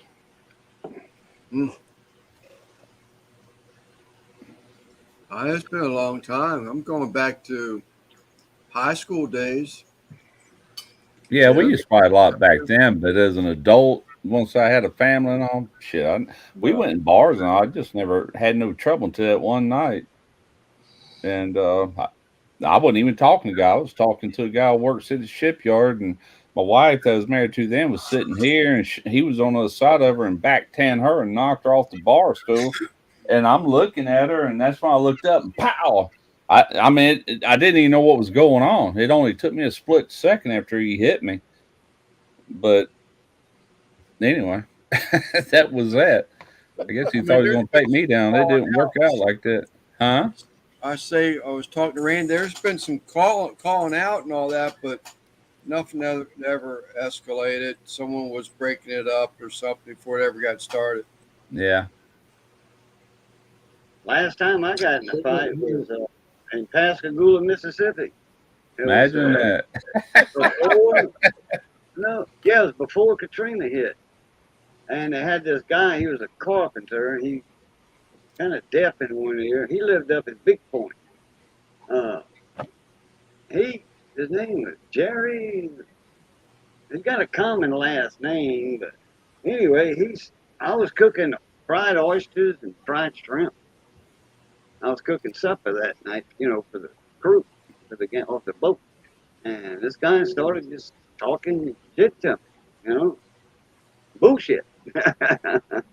And I was like, Jerry, look, man, I'm telling you. He started getting up a couple times. I said, I'm telling you, man, you better sit down. Stay sitting down. He got up and he started walking toward me. I turned around.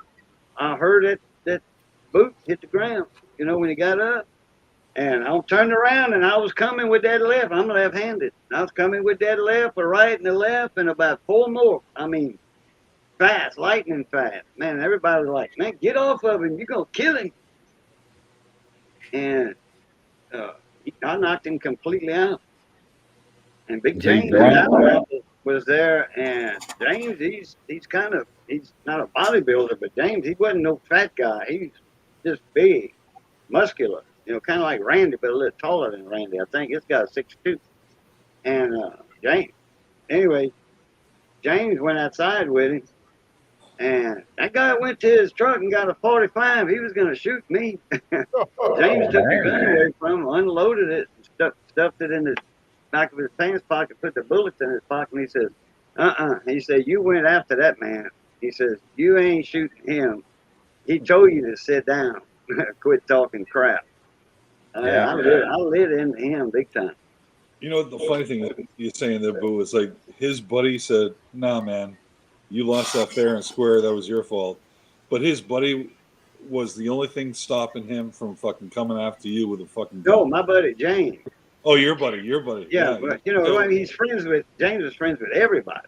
Okay, Sure. But it's just James. He was 6'2", you know, built, and but Jerry, he was a good sized guy himself. He was older than me. He's about 10 years older than me, but still, I was 40.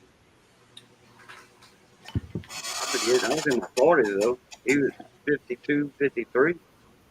But he, you know, he was strong as he's a good sized guy.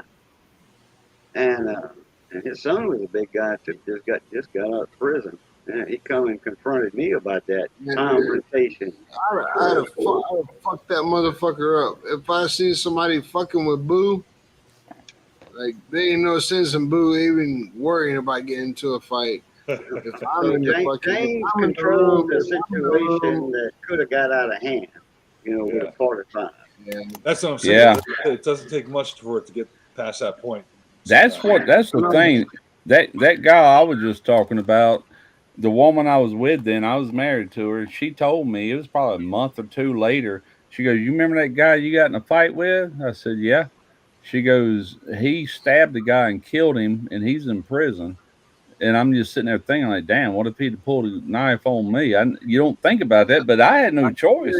This guy hit me. I didn't even know the shit was going on. I just got thrown into it. You know? Using these, not shooting nobody. You pull a knife on me. You pull a knife on me, and now I don't even have to worry about fighting no more. Like, you might have beat me up, but if you pull a knife on me, I'm gonna stand back and I'm gonna fucking pull out my gun. I'm gonna shoot you. Well, I didn't have a gun on me then, and he could have. You don't think about that shit, but I didn't promote the fight. It just started because he started that shit. I didn't, you know, but I finished it. I'll say that.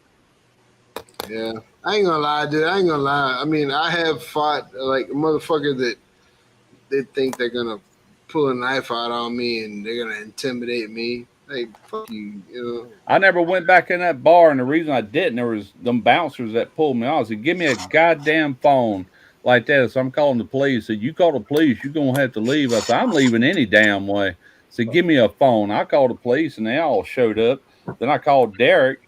I said, come pick us up. He dropped us off. I learned my lesson on driving and drinking, a DUI before then. So he would take us where we wanted to go. And he come picked us up, and he went in there and said, man, you ought to see that guy's face. I'll come in there and peeked around like, holy shit. Hell yeah. You know? But anyway, good times, man. What can I say? But he caught me at a bad time because I was working out back in them days. I worked out hard. I know he felt every one of them damn punches. Like, you get into like what I'm talking about, like a circle, like a big ass circle, and you call somebody out, and they come out, and you know, like, I'm gonna fuck you up, and they're like, yeah, I'm gonna fuck you up, but you're in a fucking controlled environment because like you're in the middle of a fucking ring, basically, like a homemade ring. That's the kind of fucking fights I like to get into. For the most part, I always got along with everybody, man. That's true. I said I've never been in many fights because I never had to. Everybody, we all just got along. You know, I didn't go in places that I knew that shit was going to go on. The bar I was in, I had been in there many times. There was never a fight in there. But this one freaking guy, that one freaking night, that's all it took, you know. But yeah, I never was a fighter. But if I have to, I can or could. And I don't know about nowadays. Wasn't it a Brass Monkey, was it? No, it's called Third and Short. 3rd and Short on 22nd Street, right there at Ingles and 22nd Street in Pascagoula. Okay. It was a sports bar. Used to You go know, to Brass Rail all the time. I've been to the Brass Monkey, Brass Monkey. That's the it. Jazz Club, Thunder's Tavern, Johnny Joe's, all them places. Was it Been that all one of in the them. corner? Never had no problems. Down at the end of the road, I forget which road it was. You went all the way south, then it dead ended to a T, and there was a bar right there on the right. Where at now? Say it again. I forget exactly where, but you go down, like, get off, like, not downtown, not. I forgot which road it is. And you just go down all the way down, heading south toward the beach, and then the road on the left? stopped, and it was no, it was on the right. It was a corner bar on the right side. And if you went down that road, it brought you to the Brass Monkey. I wonder if the Brass Monkey it's like a franchise, because there's one here in San Antonio called Brass Monkey. We got the Brass Rail here in Mammoth. That's why I call it the Well, Brass your main Rail. roads that go all the way to the beach would be Market Street, Pascagoula Street. Let's see, Pascagoula. Market all the way down. 14th don't take y'all all the way down. Chico don't take you all the way down. It wasn't all the way to the beach, but I know the road stopped, and you could turn left or right. And if you turned right, well, there was a bar in the corner on the right, and if you turned right, that brought you to the Brass Monkey. I don't remember, but we used to go into Roy's bar all the time. That was right there off of Market Street. Johnny Joe's is on Market Street. Thunder's Tavern was on Market Street. But that 3rd and Short was, like I said, you turn down the Ingles and go all the way to the other end of it. It was right there at 22nd Street in Ingles. Then the Jazz Club, that was downtown Pascagoula. And then, I mean, there's been all kind of bars that come and went. I don't know. But that's the ones I remember. But anyway, Randy done crashed out. Wake up, Randy.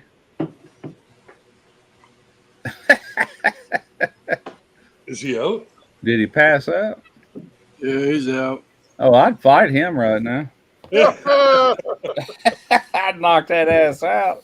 That's sucker punch. Oh, he's out. Yeah, he's out. Quint, call Christy.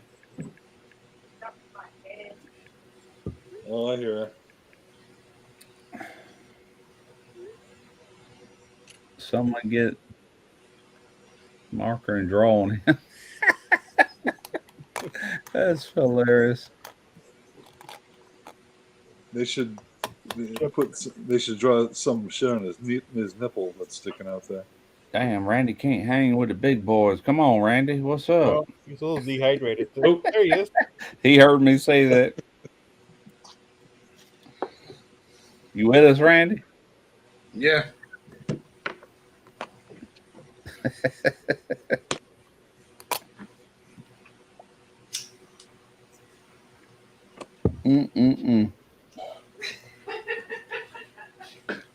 Rush said he'd fight you when you passed out. I ain't You was passed out. I said I'll whip that ass right now. Just one good sucker punch. He's out for the count. Hey, Randy, you were out for like 5 minutes, dude. He was trying to be sucker. I was looking at my watch. We thought you were counting your hairs or something. I was looking at my watch. I was over here looking at my watch. I don't know. Hey, Hey, what's up, nipples? I'll fight anybody on the panel when I wake up. When I wake up. Fight anybody when I wake up. Quentin done called and snitched on me. Fucking thank you, Quentin. Simon texted me too. Shit. Y'all motherfuckers be looking out for me. I like that. Well, I didn't want to boot you just in case, you know. But yeah, you were all the way passed out. I wasn't not fucking asleep. I was thinking about some stuff. Hey, Randy, Randy, if you can't hang with the big dogs, get off the porch. I was thinking about some stuff, Russ. I'm telling you, I was thinking about some stuff. What was you thinking about, man? I was thinking about fucking my bed. I hear you. I hear you. I gotta go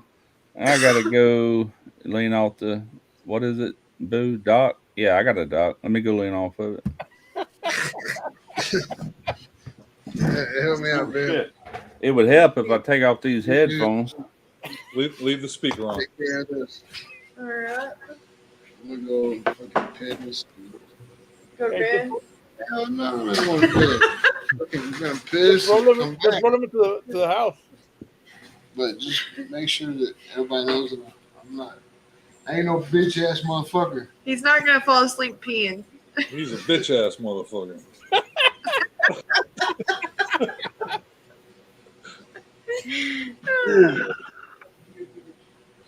If we hear it crash, He wasn't asleep. He was in deep thought. he was meditating. Yeah. Yeah. Oh God, Quinn. Bailey asked, she's like, did y'all really send him a lock of Dad's hair? We're like, yeah. She's like, that's so gross. I was like, it was clean. Like,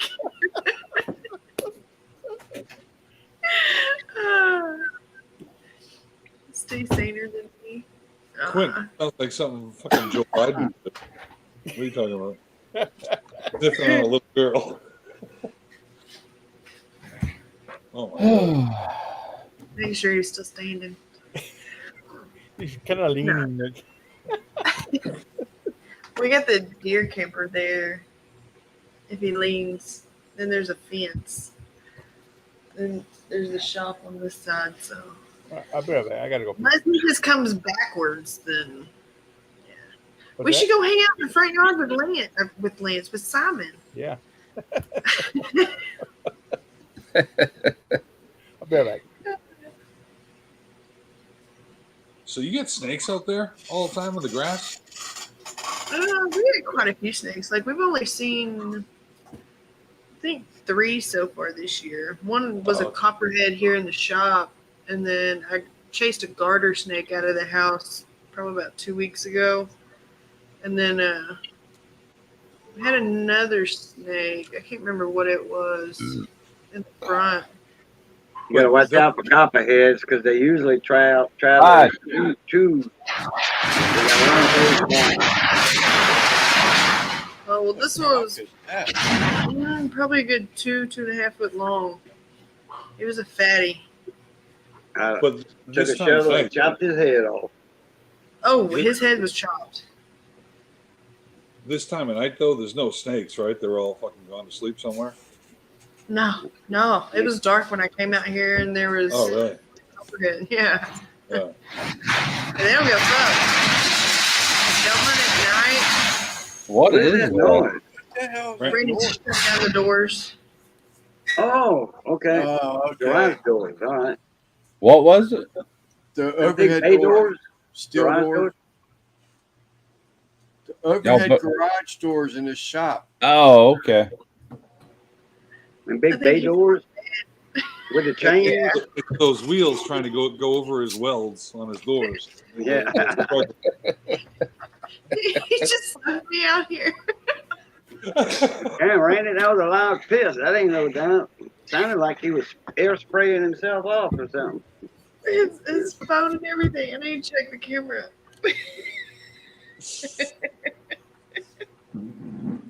Oh, that wasn't no fart machine either. There you go, Russ. Oh gosh.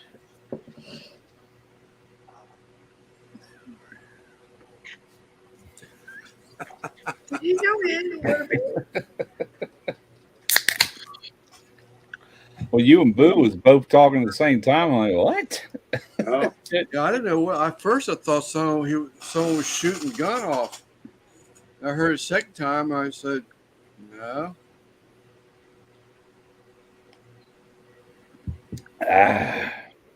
Randy's getting ready to call it a night, and I ain't far behind him. Hey, I- so I'm sorry. Go ahead. I just want to say I just opened a beer. I will finish this. So. Yeah. Is he making his way to the house already, Miss Christie? He's in the house. I'm checking. Yeah, he's in his spot. Yeah. So I'm gonna shut this down and tell y'all good night. All right. Good night. All right. Night, Miss Christie. Night, y'all. Good night. Good night. Yeah, Boo. When I talked to you about those coins last time, it was just I did a lot of traveling when I was working, so I had a lot of foreign coins, and I didn't know if you were into them, and I didn't even think about silver content and foreign coins. Yeah. If they did them, so I just didn't know if you were into foreign coins or you were just into the silver.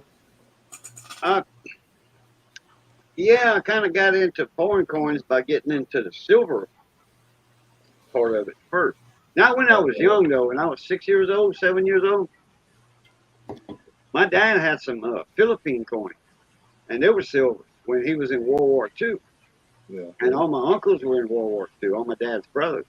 So when me and my first cousin, which is my dad's brother's son, he was a coin collector. And I was collecting coins. He was a couple years older than me.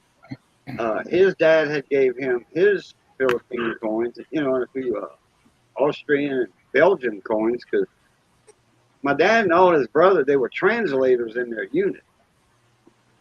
They were translators. Well, Uncle Lovelace, my cousin's dad, he was a radio man, but he was still a translator. They all spoke French. So they was sent off to the units in Belgium, Luxembourg, those areas, Austria, where the French was spoken a lot. Because France was, overran by the Germans. France, French. So every unit needed translators. And my dad was a translator for his unit, and Uncle Lovelace, Uncle Sidney, Uncle Walter, so forth. They all gave me their foreign coins that they brought back with them for me. And they had silver in them at the time. I don't have those coins no more, but I have a lot of Australian coins that come from threepences and sixpence. They don't use that denomination or currency anymore. Oh, this was in the 40s, 30s, 40s, 50s. I think I got some 20s. In the 40s, World War II, their mint was shut down. The fact the workers were all at war or what have you. So San Francisco in California was minting their coin, Australian coin. It has an S mint mark on it to San Francisco. Yeah, like I said, I didn't know. I just have a bunch of coins from all around the world, and I didn't know if you were interested in them because I have nothing to. I'm not going overseas anymore. I don't plan on leaving the state anymore, but let alone going overseas. So I didn't know if you were into foreign coins. I didn't even think about the silver content, but a lot of the you might have some silver. You might have picked up some silver in some of that stuff. I can buy foreign coins. I can buy bags of them. I can buy pounds of them. Yeah. For dirt cheap, but I don't mess with them that much. Okay. Now I get foreign coins in the coin store. Yeah. The coin stores at Walmart. My supermarket here has a machine, something like a coin store. A change machine, but it's not a coin store. It's another name brand, and it rejects all foreign coins and silver coins. It rejects that because it's not the right weight or the right size. Is there any silver? Is there any silver in today's coins at all? Any, or is it not in coins that are minted for circulation? They do mint coins that have a dollar value, like the I'm talking about Silver Eagles, the American Silver Eagles. That's $1. That's a $1 coin. Yeah, I'm talking about money that you put in your pocket from the store. None of that has any real silver in it no more, right? Unless there's a silver quarter you get in change or in a roll of nickels or a roll of quarters. Well, I'm talking about new money that No, yeah, okay, no all right. silver. I didn't think so. Only the dollars. Now they do make silver quarters. Okay, but they sell them in sets, and Yeah. they do get in the public. They do make silver quarters. They sure do. But they were sold in sets. They're not issued to the public. They cost you a lot more. Oh yeah, they cost a lot more than you than a quarter. Yeah. Oh yeah. Is a quarter? No, these are like $2. Oh yeah, dollars. That's a $1 Sacagawea. Okay, I got a few of these. Yeah, that's a gold. It's a gold coin, gold color. Yeah. I remember seeing the first one in the year 2000. That's when it came out, the Sacagawea coin. Okay. And those right there, some of those are worth a lot of money. Huh. They got different varieties, like Sure, the tail sure. feathers. You used to get them in a box of Cheerios.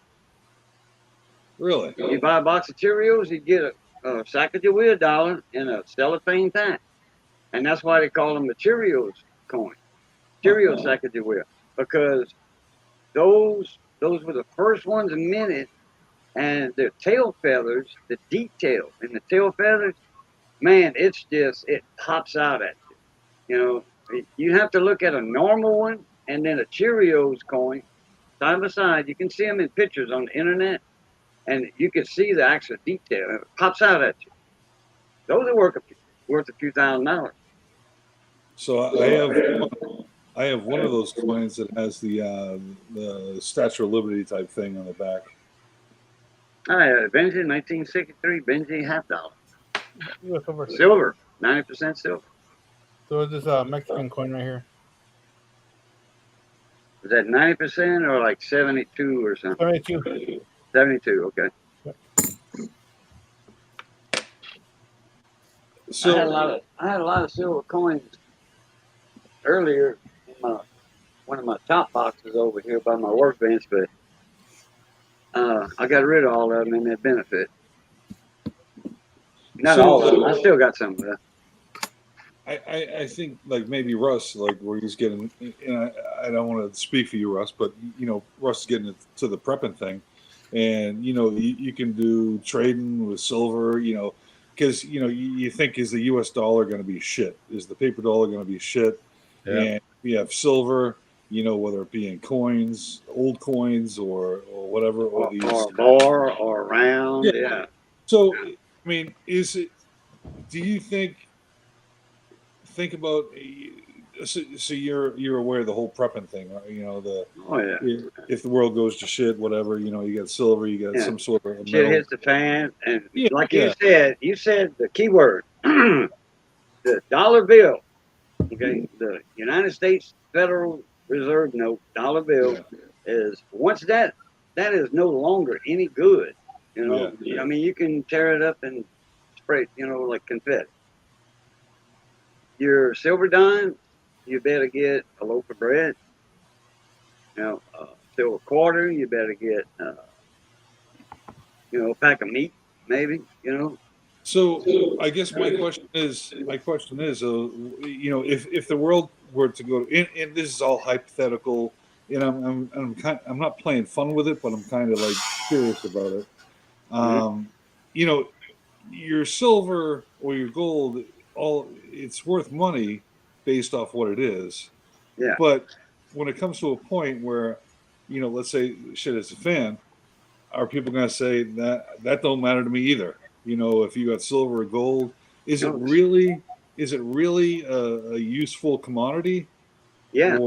If silver and gold is going to be the bartering, you're going to have something to barter with, whether it be whiskey, lead, beer, you know, gold, silver, diamonds, jewelry. I've watched videos, and there's two trains of thought on that. One is, you can barter with it. You know, it's the only thing that still has any real value and has through all of mankind, gold and silver has always been considered treasure and had value, but other people would be like, I can't eat gold or silver. You Right. know, that's one reason, like me, I'm buying all these different things, to All right. have food, and No, I'm you I'm really can't. just getting started with it. But it only takes somebody coming in here and trying to take it all. You know what I'm saying? But you still got to try. But Yeah. I wouldn't mind having some gold and silver, but I'm not in a position to start buying it either. But Yeah. Gold, you can't, like you said, you can't eat gold and silver, but it will get you something to eat.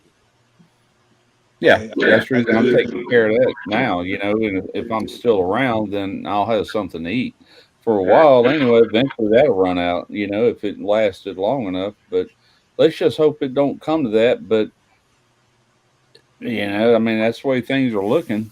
If you really pay attention to everything going on, and it's not just, I mean, look at the droughts and everything, and all you hear is how there's fixing to be major food shortages. If nothing else, just prepare for that because that's happening right now. And Yeah, how bad it could get, who knows? weapons, you're gonna need to protect your stuff that you have. Yeah, absolutely. I mean, you're the only line of defense when, if shit ever really hit the fan, you can forget police and all that. You are 911 at that point. You know what I'm saying? You can't call anybody. Yeah, a farmer that has cattle. Okay, it depends Yeah. on what kind of shit scenario it. If it's a monetary crisis that hit, okay, if the economic industry goes under, that's where your silver and gold is, is going to rule. Yeah. Cow, okay, that's a farmer. He's going to have, he's going to be protecting his herd, which that's rural country. There's no farms in the cities. Well, there is in Lafayette, Louisiana. There is a farm inside the city limits, and that's a big city too.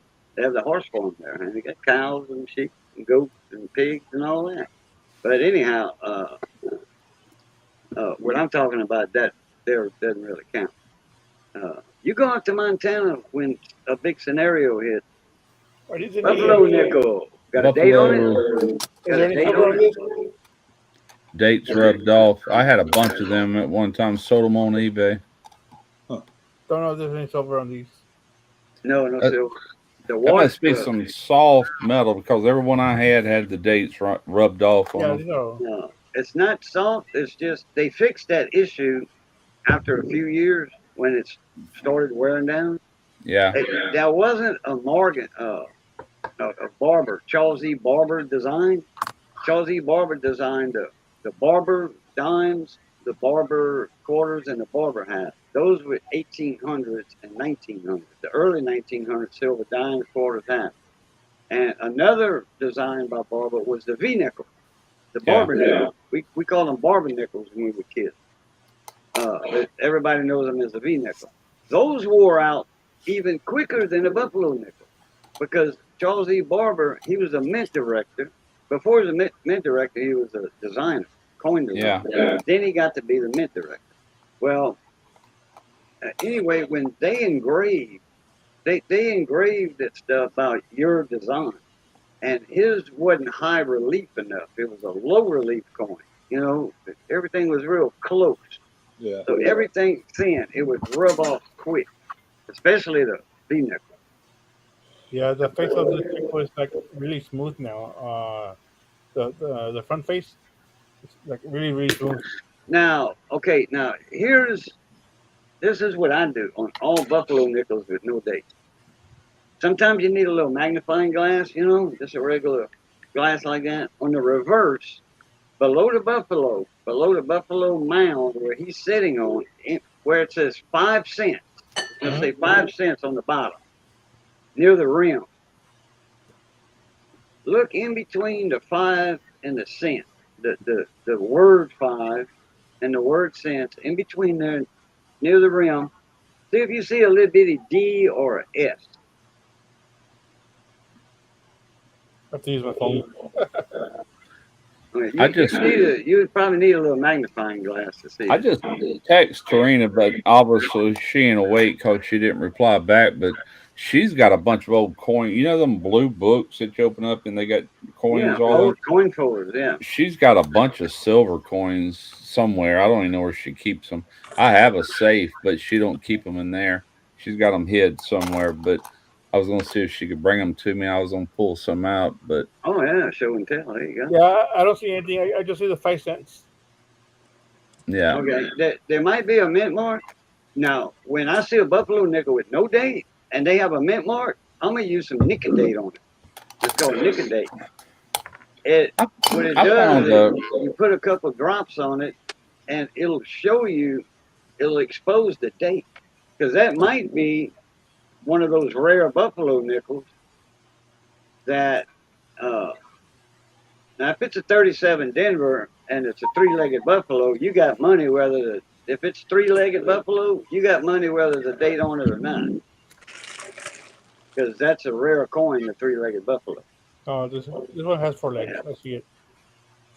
But like there's a few of them that are worth a few $100s. If there's no date on it, you Nicodate it, and it's that rare date. You know, low mintage coin. You still get, even though you Nicodated it, you still getting. You see that? Yeah. That's the one I just took a picture of right now. Oh, okay. Yeah, I don't see any mint mark. Pluribus unum. I think it's the Wizard of Oz when I hear that. But Pluribus anything like, well, this is, I think, Asian.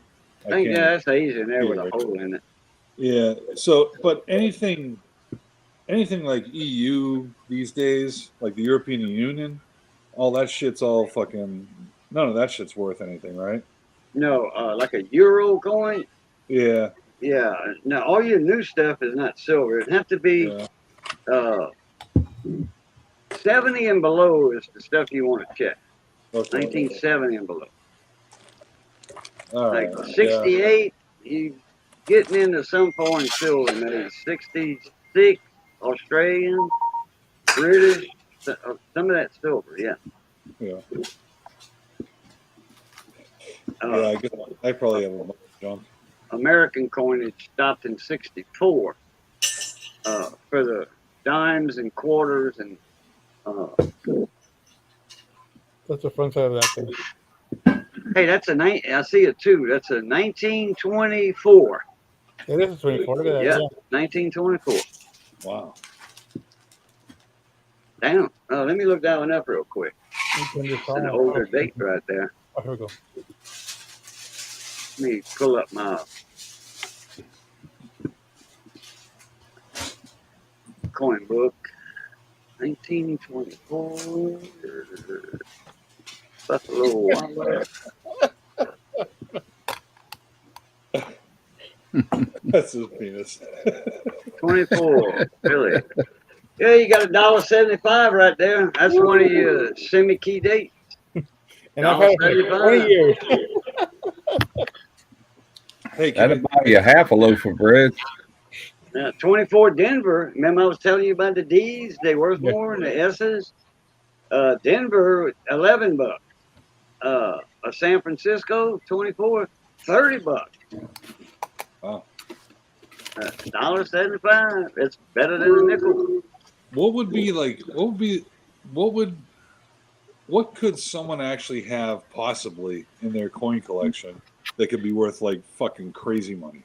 Is there anything like that nowadays? I mean, if you got a 1943 penny that's copper, yeah, that weighs 3.1 grams.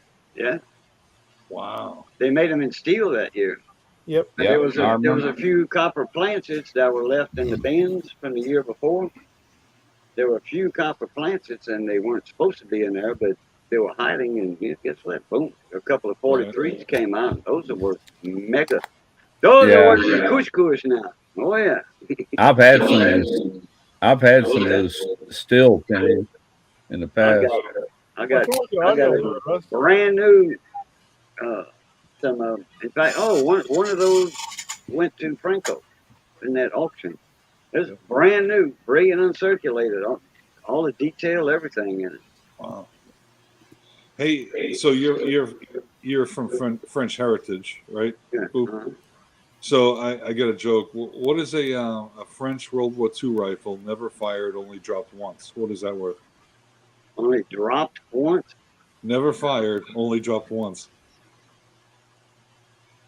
And that's a joke. That's a joke. Yeah. They all say, "I give up. Here's my rifle." Oh, okay. Sorry. I was watching a show the other day, and this guy was trying to replicate what, I don't know who found this, but it was in like a museum. But it was the old muskets, like they fought in the Civil War. There was two balls of lead coming towards each other, and they hit each other, and they welded themselves together, and it was round, and you could tell they were bubbled out on both sides. And this guy was trying to replicate that, so they had engineers set up these guns, and they actually did it. But when they hit, they would just shatter.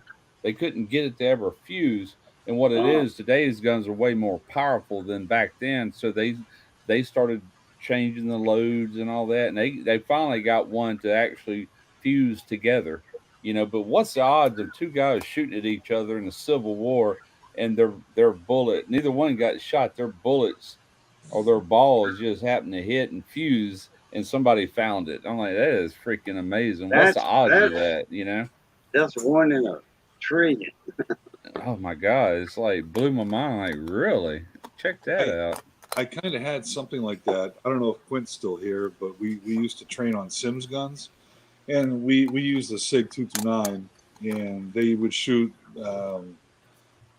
It would be a brass case, but it'd be just like a primer, and it would shoot out a plastic type bullet with a rubber bullet.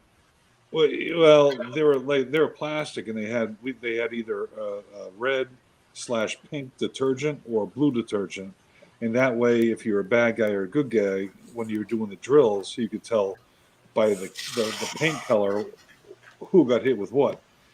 So we were doing a drill once, and I was firing against the bad guys, and my fucking gun malfunctioned. So I brought the slide back, dropped the magazine, put a new mag in, and went to fire again, and it fucking jammed up. So I'm like, so at the end of the drill, it's like the gun was there was a failure with the gun. Well, as the training guys fucking pulled the guns apart, one of the bad guys' bullets, which is just a plastic thing with paint detergent in it, just like paint gun. Paintball. Oh, okay. It's like that, but it's a cartridge, and it fires from a real gun. Okay. It's just using primer. But there was actually a bad guy's fucking bullet in my barrel, and that's what caused my gun. Oh my God. Malfunction. Wow. What's the odds of that? Exactly. Just like what. Yeah. Like in the sniper, in the show Sniper. Sniper versus Sniper. Through a scope. Yeah, through the scope and in the guy's eye. Yeah.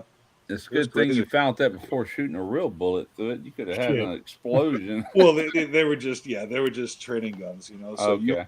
They called them blue guns, and they were painted blue. They were the real gun, but the barrel and the spring were all different. So they yeah.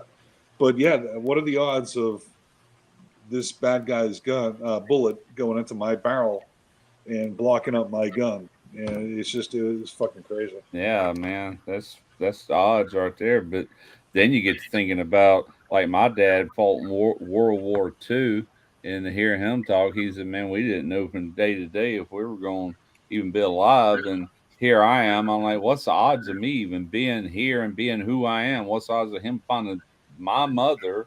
Right. It could have been anybody, and that person or baby wouldn't have been me. Right. I mean, that's for each and every one of us. What's the odds of you even being here? Who you are, My mom, she's 89. She'll be 89 this year. She was born in England. She's still an English citizen. So she was in World War II in England. And they used to move her, when she was a kid in World War II, they sent all the children out of London up to the farms and Scotland and Ireland and northern England because England says we don't want our kids to be fucking killed because that will be the end of England. You know, if you kill the heredity, you know, and that's kind of like what you're talking about. But it's like, yeah, my mom lived she got moved around as a kid, you know, when she was 10, 12, 13 years old. She got moved around from farm to farm to farm, just like thousands of kids did back in World War II. And then after World War II, she was 18. I think it was in, I'm fucking 45. Anyway, just shortly after World War II, when she turned 18, she got in a boat and came to the U.S. and found my dad. But it's like, you never know. Yeah, what's the odds of that? You know, it's like, I mean, yeah, they had a baby, but it wouldn't have been you. Right. If your mother wouldn't have met that particular man, it would not be who Someone you else. are, you know, with all your traits and genes. If I was ever born, yeah, for fuck's sakes. Yeah, exactly. But, what about her family, Chris? Was she ever? Oh yeah, no. I still have two uncles. My grandmother passed away a few years ago, and she passed away at like 103. Wow. My grandfather passed in the 90s, in his 90s. But yeah, no, I have uncles and cousins that are still over in England. And when I was working, I used to see them, you know, 2-3 times a year. I'd go over there when I was working. But yeah, it's just amazing to see, everything's a fucking amazing that everything was worked together to get you to this point in life. Yeah, it really is. It really is. Yeah, they had this family reunion, you know, big barbecue and all that. This 89-year-old woman started giggling. And everybody says, "What you laughing about, Granny?" and all that. She says, "I just had a thought. If I'd have never got laid that night, all of y'all wouldn't be here." Yeah, and it struck her funny, you know. Yeah. Yeah, and there's some other odds. All right, let's say two people do meet up, and you know how many blanks you shot. You know what I'm saying? So that particular night on that particular, you know what I'm saying, that particular egg that she had for that particular month, and you're fertilizing it. Yep. That's even more odds to beat that you are who you are. You know. Right.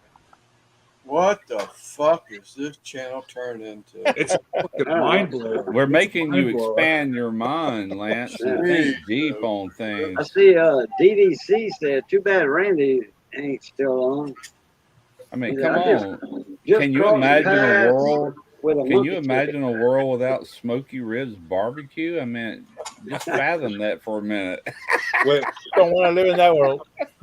Wait. You know, me and Johnny, I showed Johnny that video. I told him about that monkey chicken.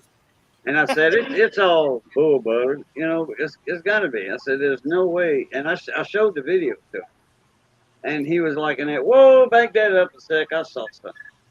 He said, "Slow it down." So I slowed it down. And sure enough, you could, like, when that guy was holding the chicken wings, and they were in back of the wings were in back of the chicken. Now, this chicken is alive, okay, but I saw a little blood stain right here coming down his hackle feathers. And the guy had them wings behind, cocked back like that. And he was shaking that chicken, you know, and then that chicken would do that. Now, that was a big chicken. That's an unusually big chicken in that video. It was a monkey chicken. Yeah, monkey chicken. And they were speaking French, you know, so, and that was some kind of Zulu French in Africa over there. And I picked up on some of that. And I could tell by the hesitation in his voice and stuff, you could tell that the way he was talking, this ain't real. Okay, because he was announcing his phone number to call. Now, I don't know if that's a hack or a scam, or you call that number, they got your phone number, and, you know, they can get in your phone, you know, and get all your information or whatever. I don't know. Anyway, I was slowing it down, and it did this, and you could see when that monkey head came up, you could see the hackle feathers underneath the chicken head. It was a dead They cut a monkey's head off. Oh, you Put it talking on about top that? of Yeah, the- yeah. They put it That's on what top I of the figured. chicken head. That's what they did. Yeah. That's why the eyes never moved. But that little bit of blood I'd seen that came from the monkey's head. Quint, I And you want to could know. see I that want to. little crack. I want to know why we need to move north. I really do. Hey, Simon, can you blow me up? So, when Randy showed that fucking thing of the monkey, I mean the monkey chicken. All that came in my head was back in the day. I don't know, 10, 15 years ago. There was this video of these Africans in Africa, I guess, and they're all fucking around with their AKs, and then and there's this monkey that's fucking around with them, like a really smart monkey. And they give the monkey a fucking AK, and Oh, I remember that. Hold on, let me. All right. So they're all fucking around. Oh, you funny monkey! Yeah. You fucking monkey! I remember this. They give him an AK, and he starts shooting the motherfucker because they see what they see. And they all start like, oh, Yeah, monkey see, monkey do. He'll start shooting in a second. Yeah, there it goes. Everyone starts fucking diving for cover. That guy with a camera, he's a hell. It's time to get out of Dodge. Yeah. I'm the boss. That was a chimpanzee. It looked like. Yeah. Yeah. Whatever. Yeah. Sorry. Hey, That's Chris. Planet of the fucking Apes, and that goes back to what you were saying, Russ.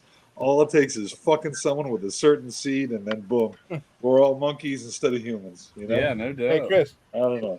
Yeah. Can you see the private chat? Let me get it back on the channel. Hold on. Okay, I'm back. Okay.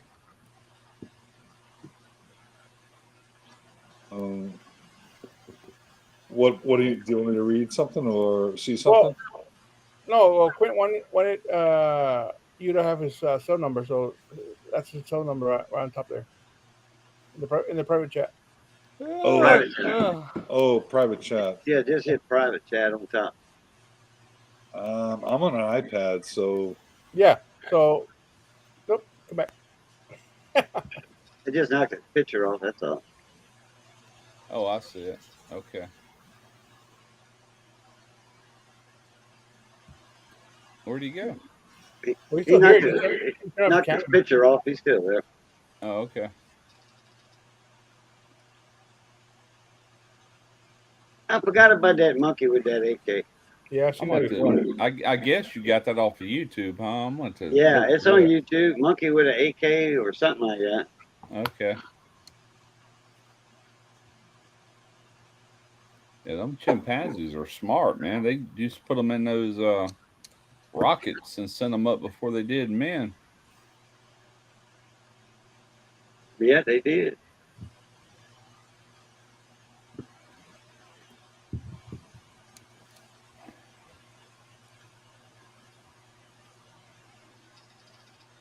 I think get me a orangutan.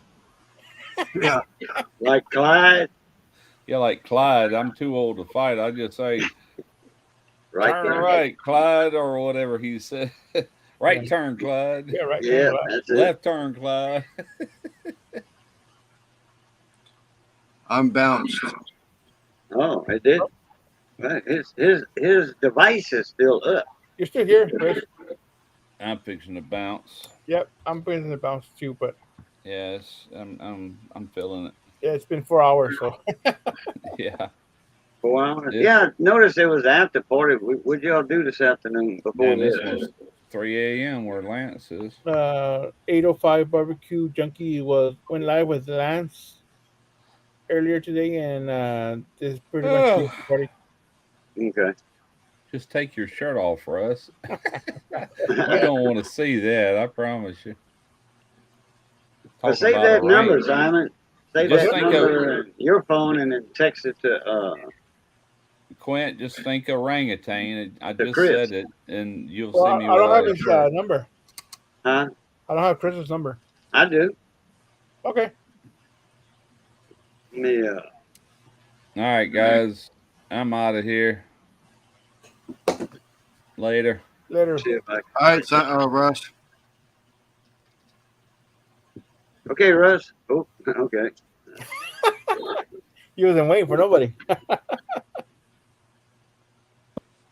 Whoops. No, come here. There you You're are. fan There's- blowing it everywhere. Oh, okay. I didn't know what the fuck I was doing. I was. Did you get the number? Did you get the number eventually? Go to private chat. No, I just hit a bunch of buttons and this is what happened. Well, I'm gonna text it to you. Okay. That way you don't bounce out. Yeah, I got your number. Yeah, I got your number. But I thought that was hilarious. You know, all of these fucking soldiers with the machine guns. Oh, give the monkey a gun. You know, like that. Yeah, Took them all out. I forgot about that video with that monkey. Yeah, I gotta it was show like- Johnny that one. Easily 10, 15 years old. You know, whatever it was. Yeah. Funny shit. Cracks me up at the end when he puts up over his head. Like Victoria's. He's seen that somewhere before too. Yeah. Wolverines. Yeah.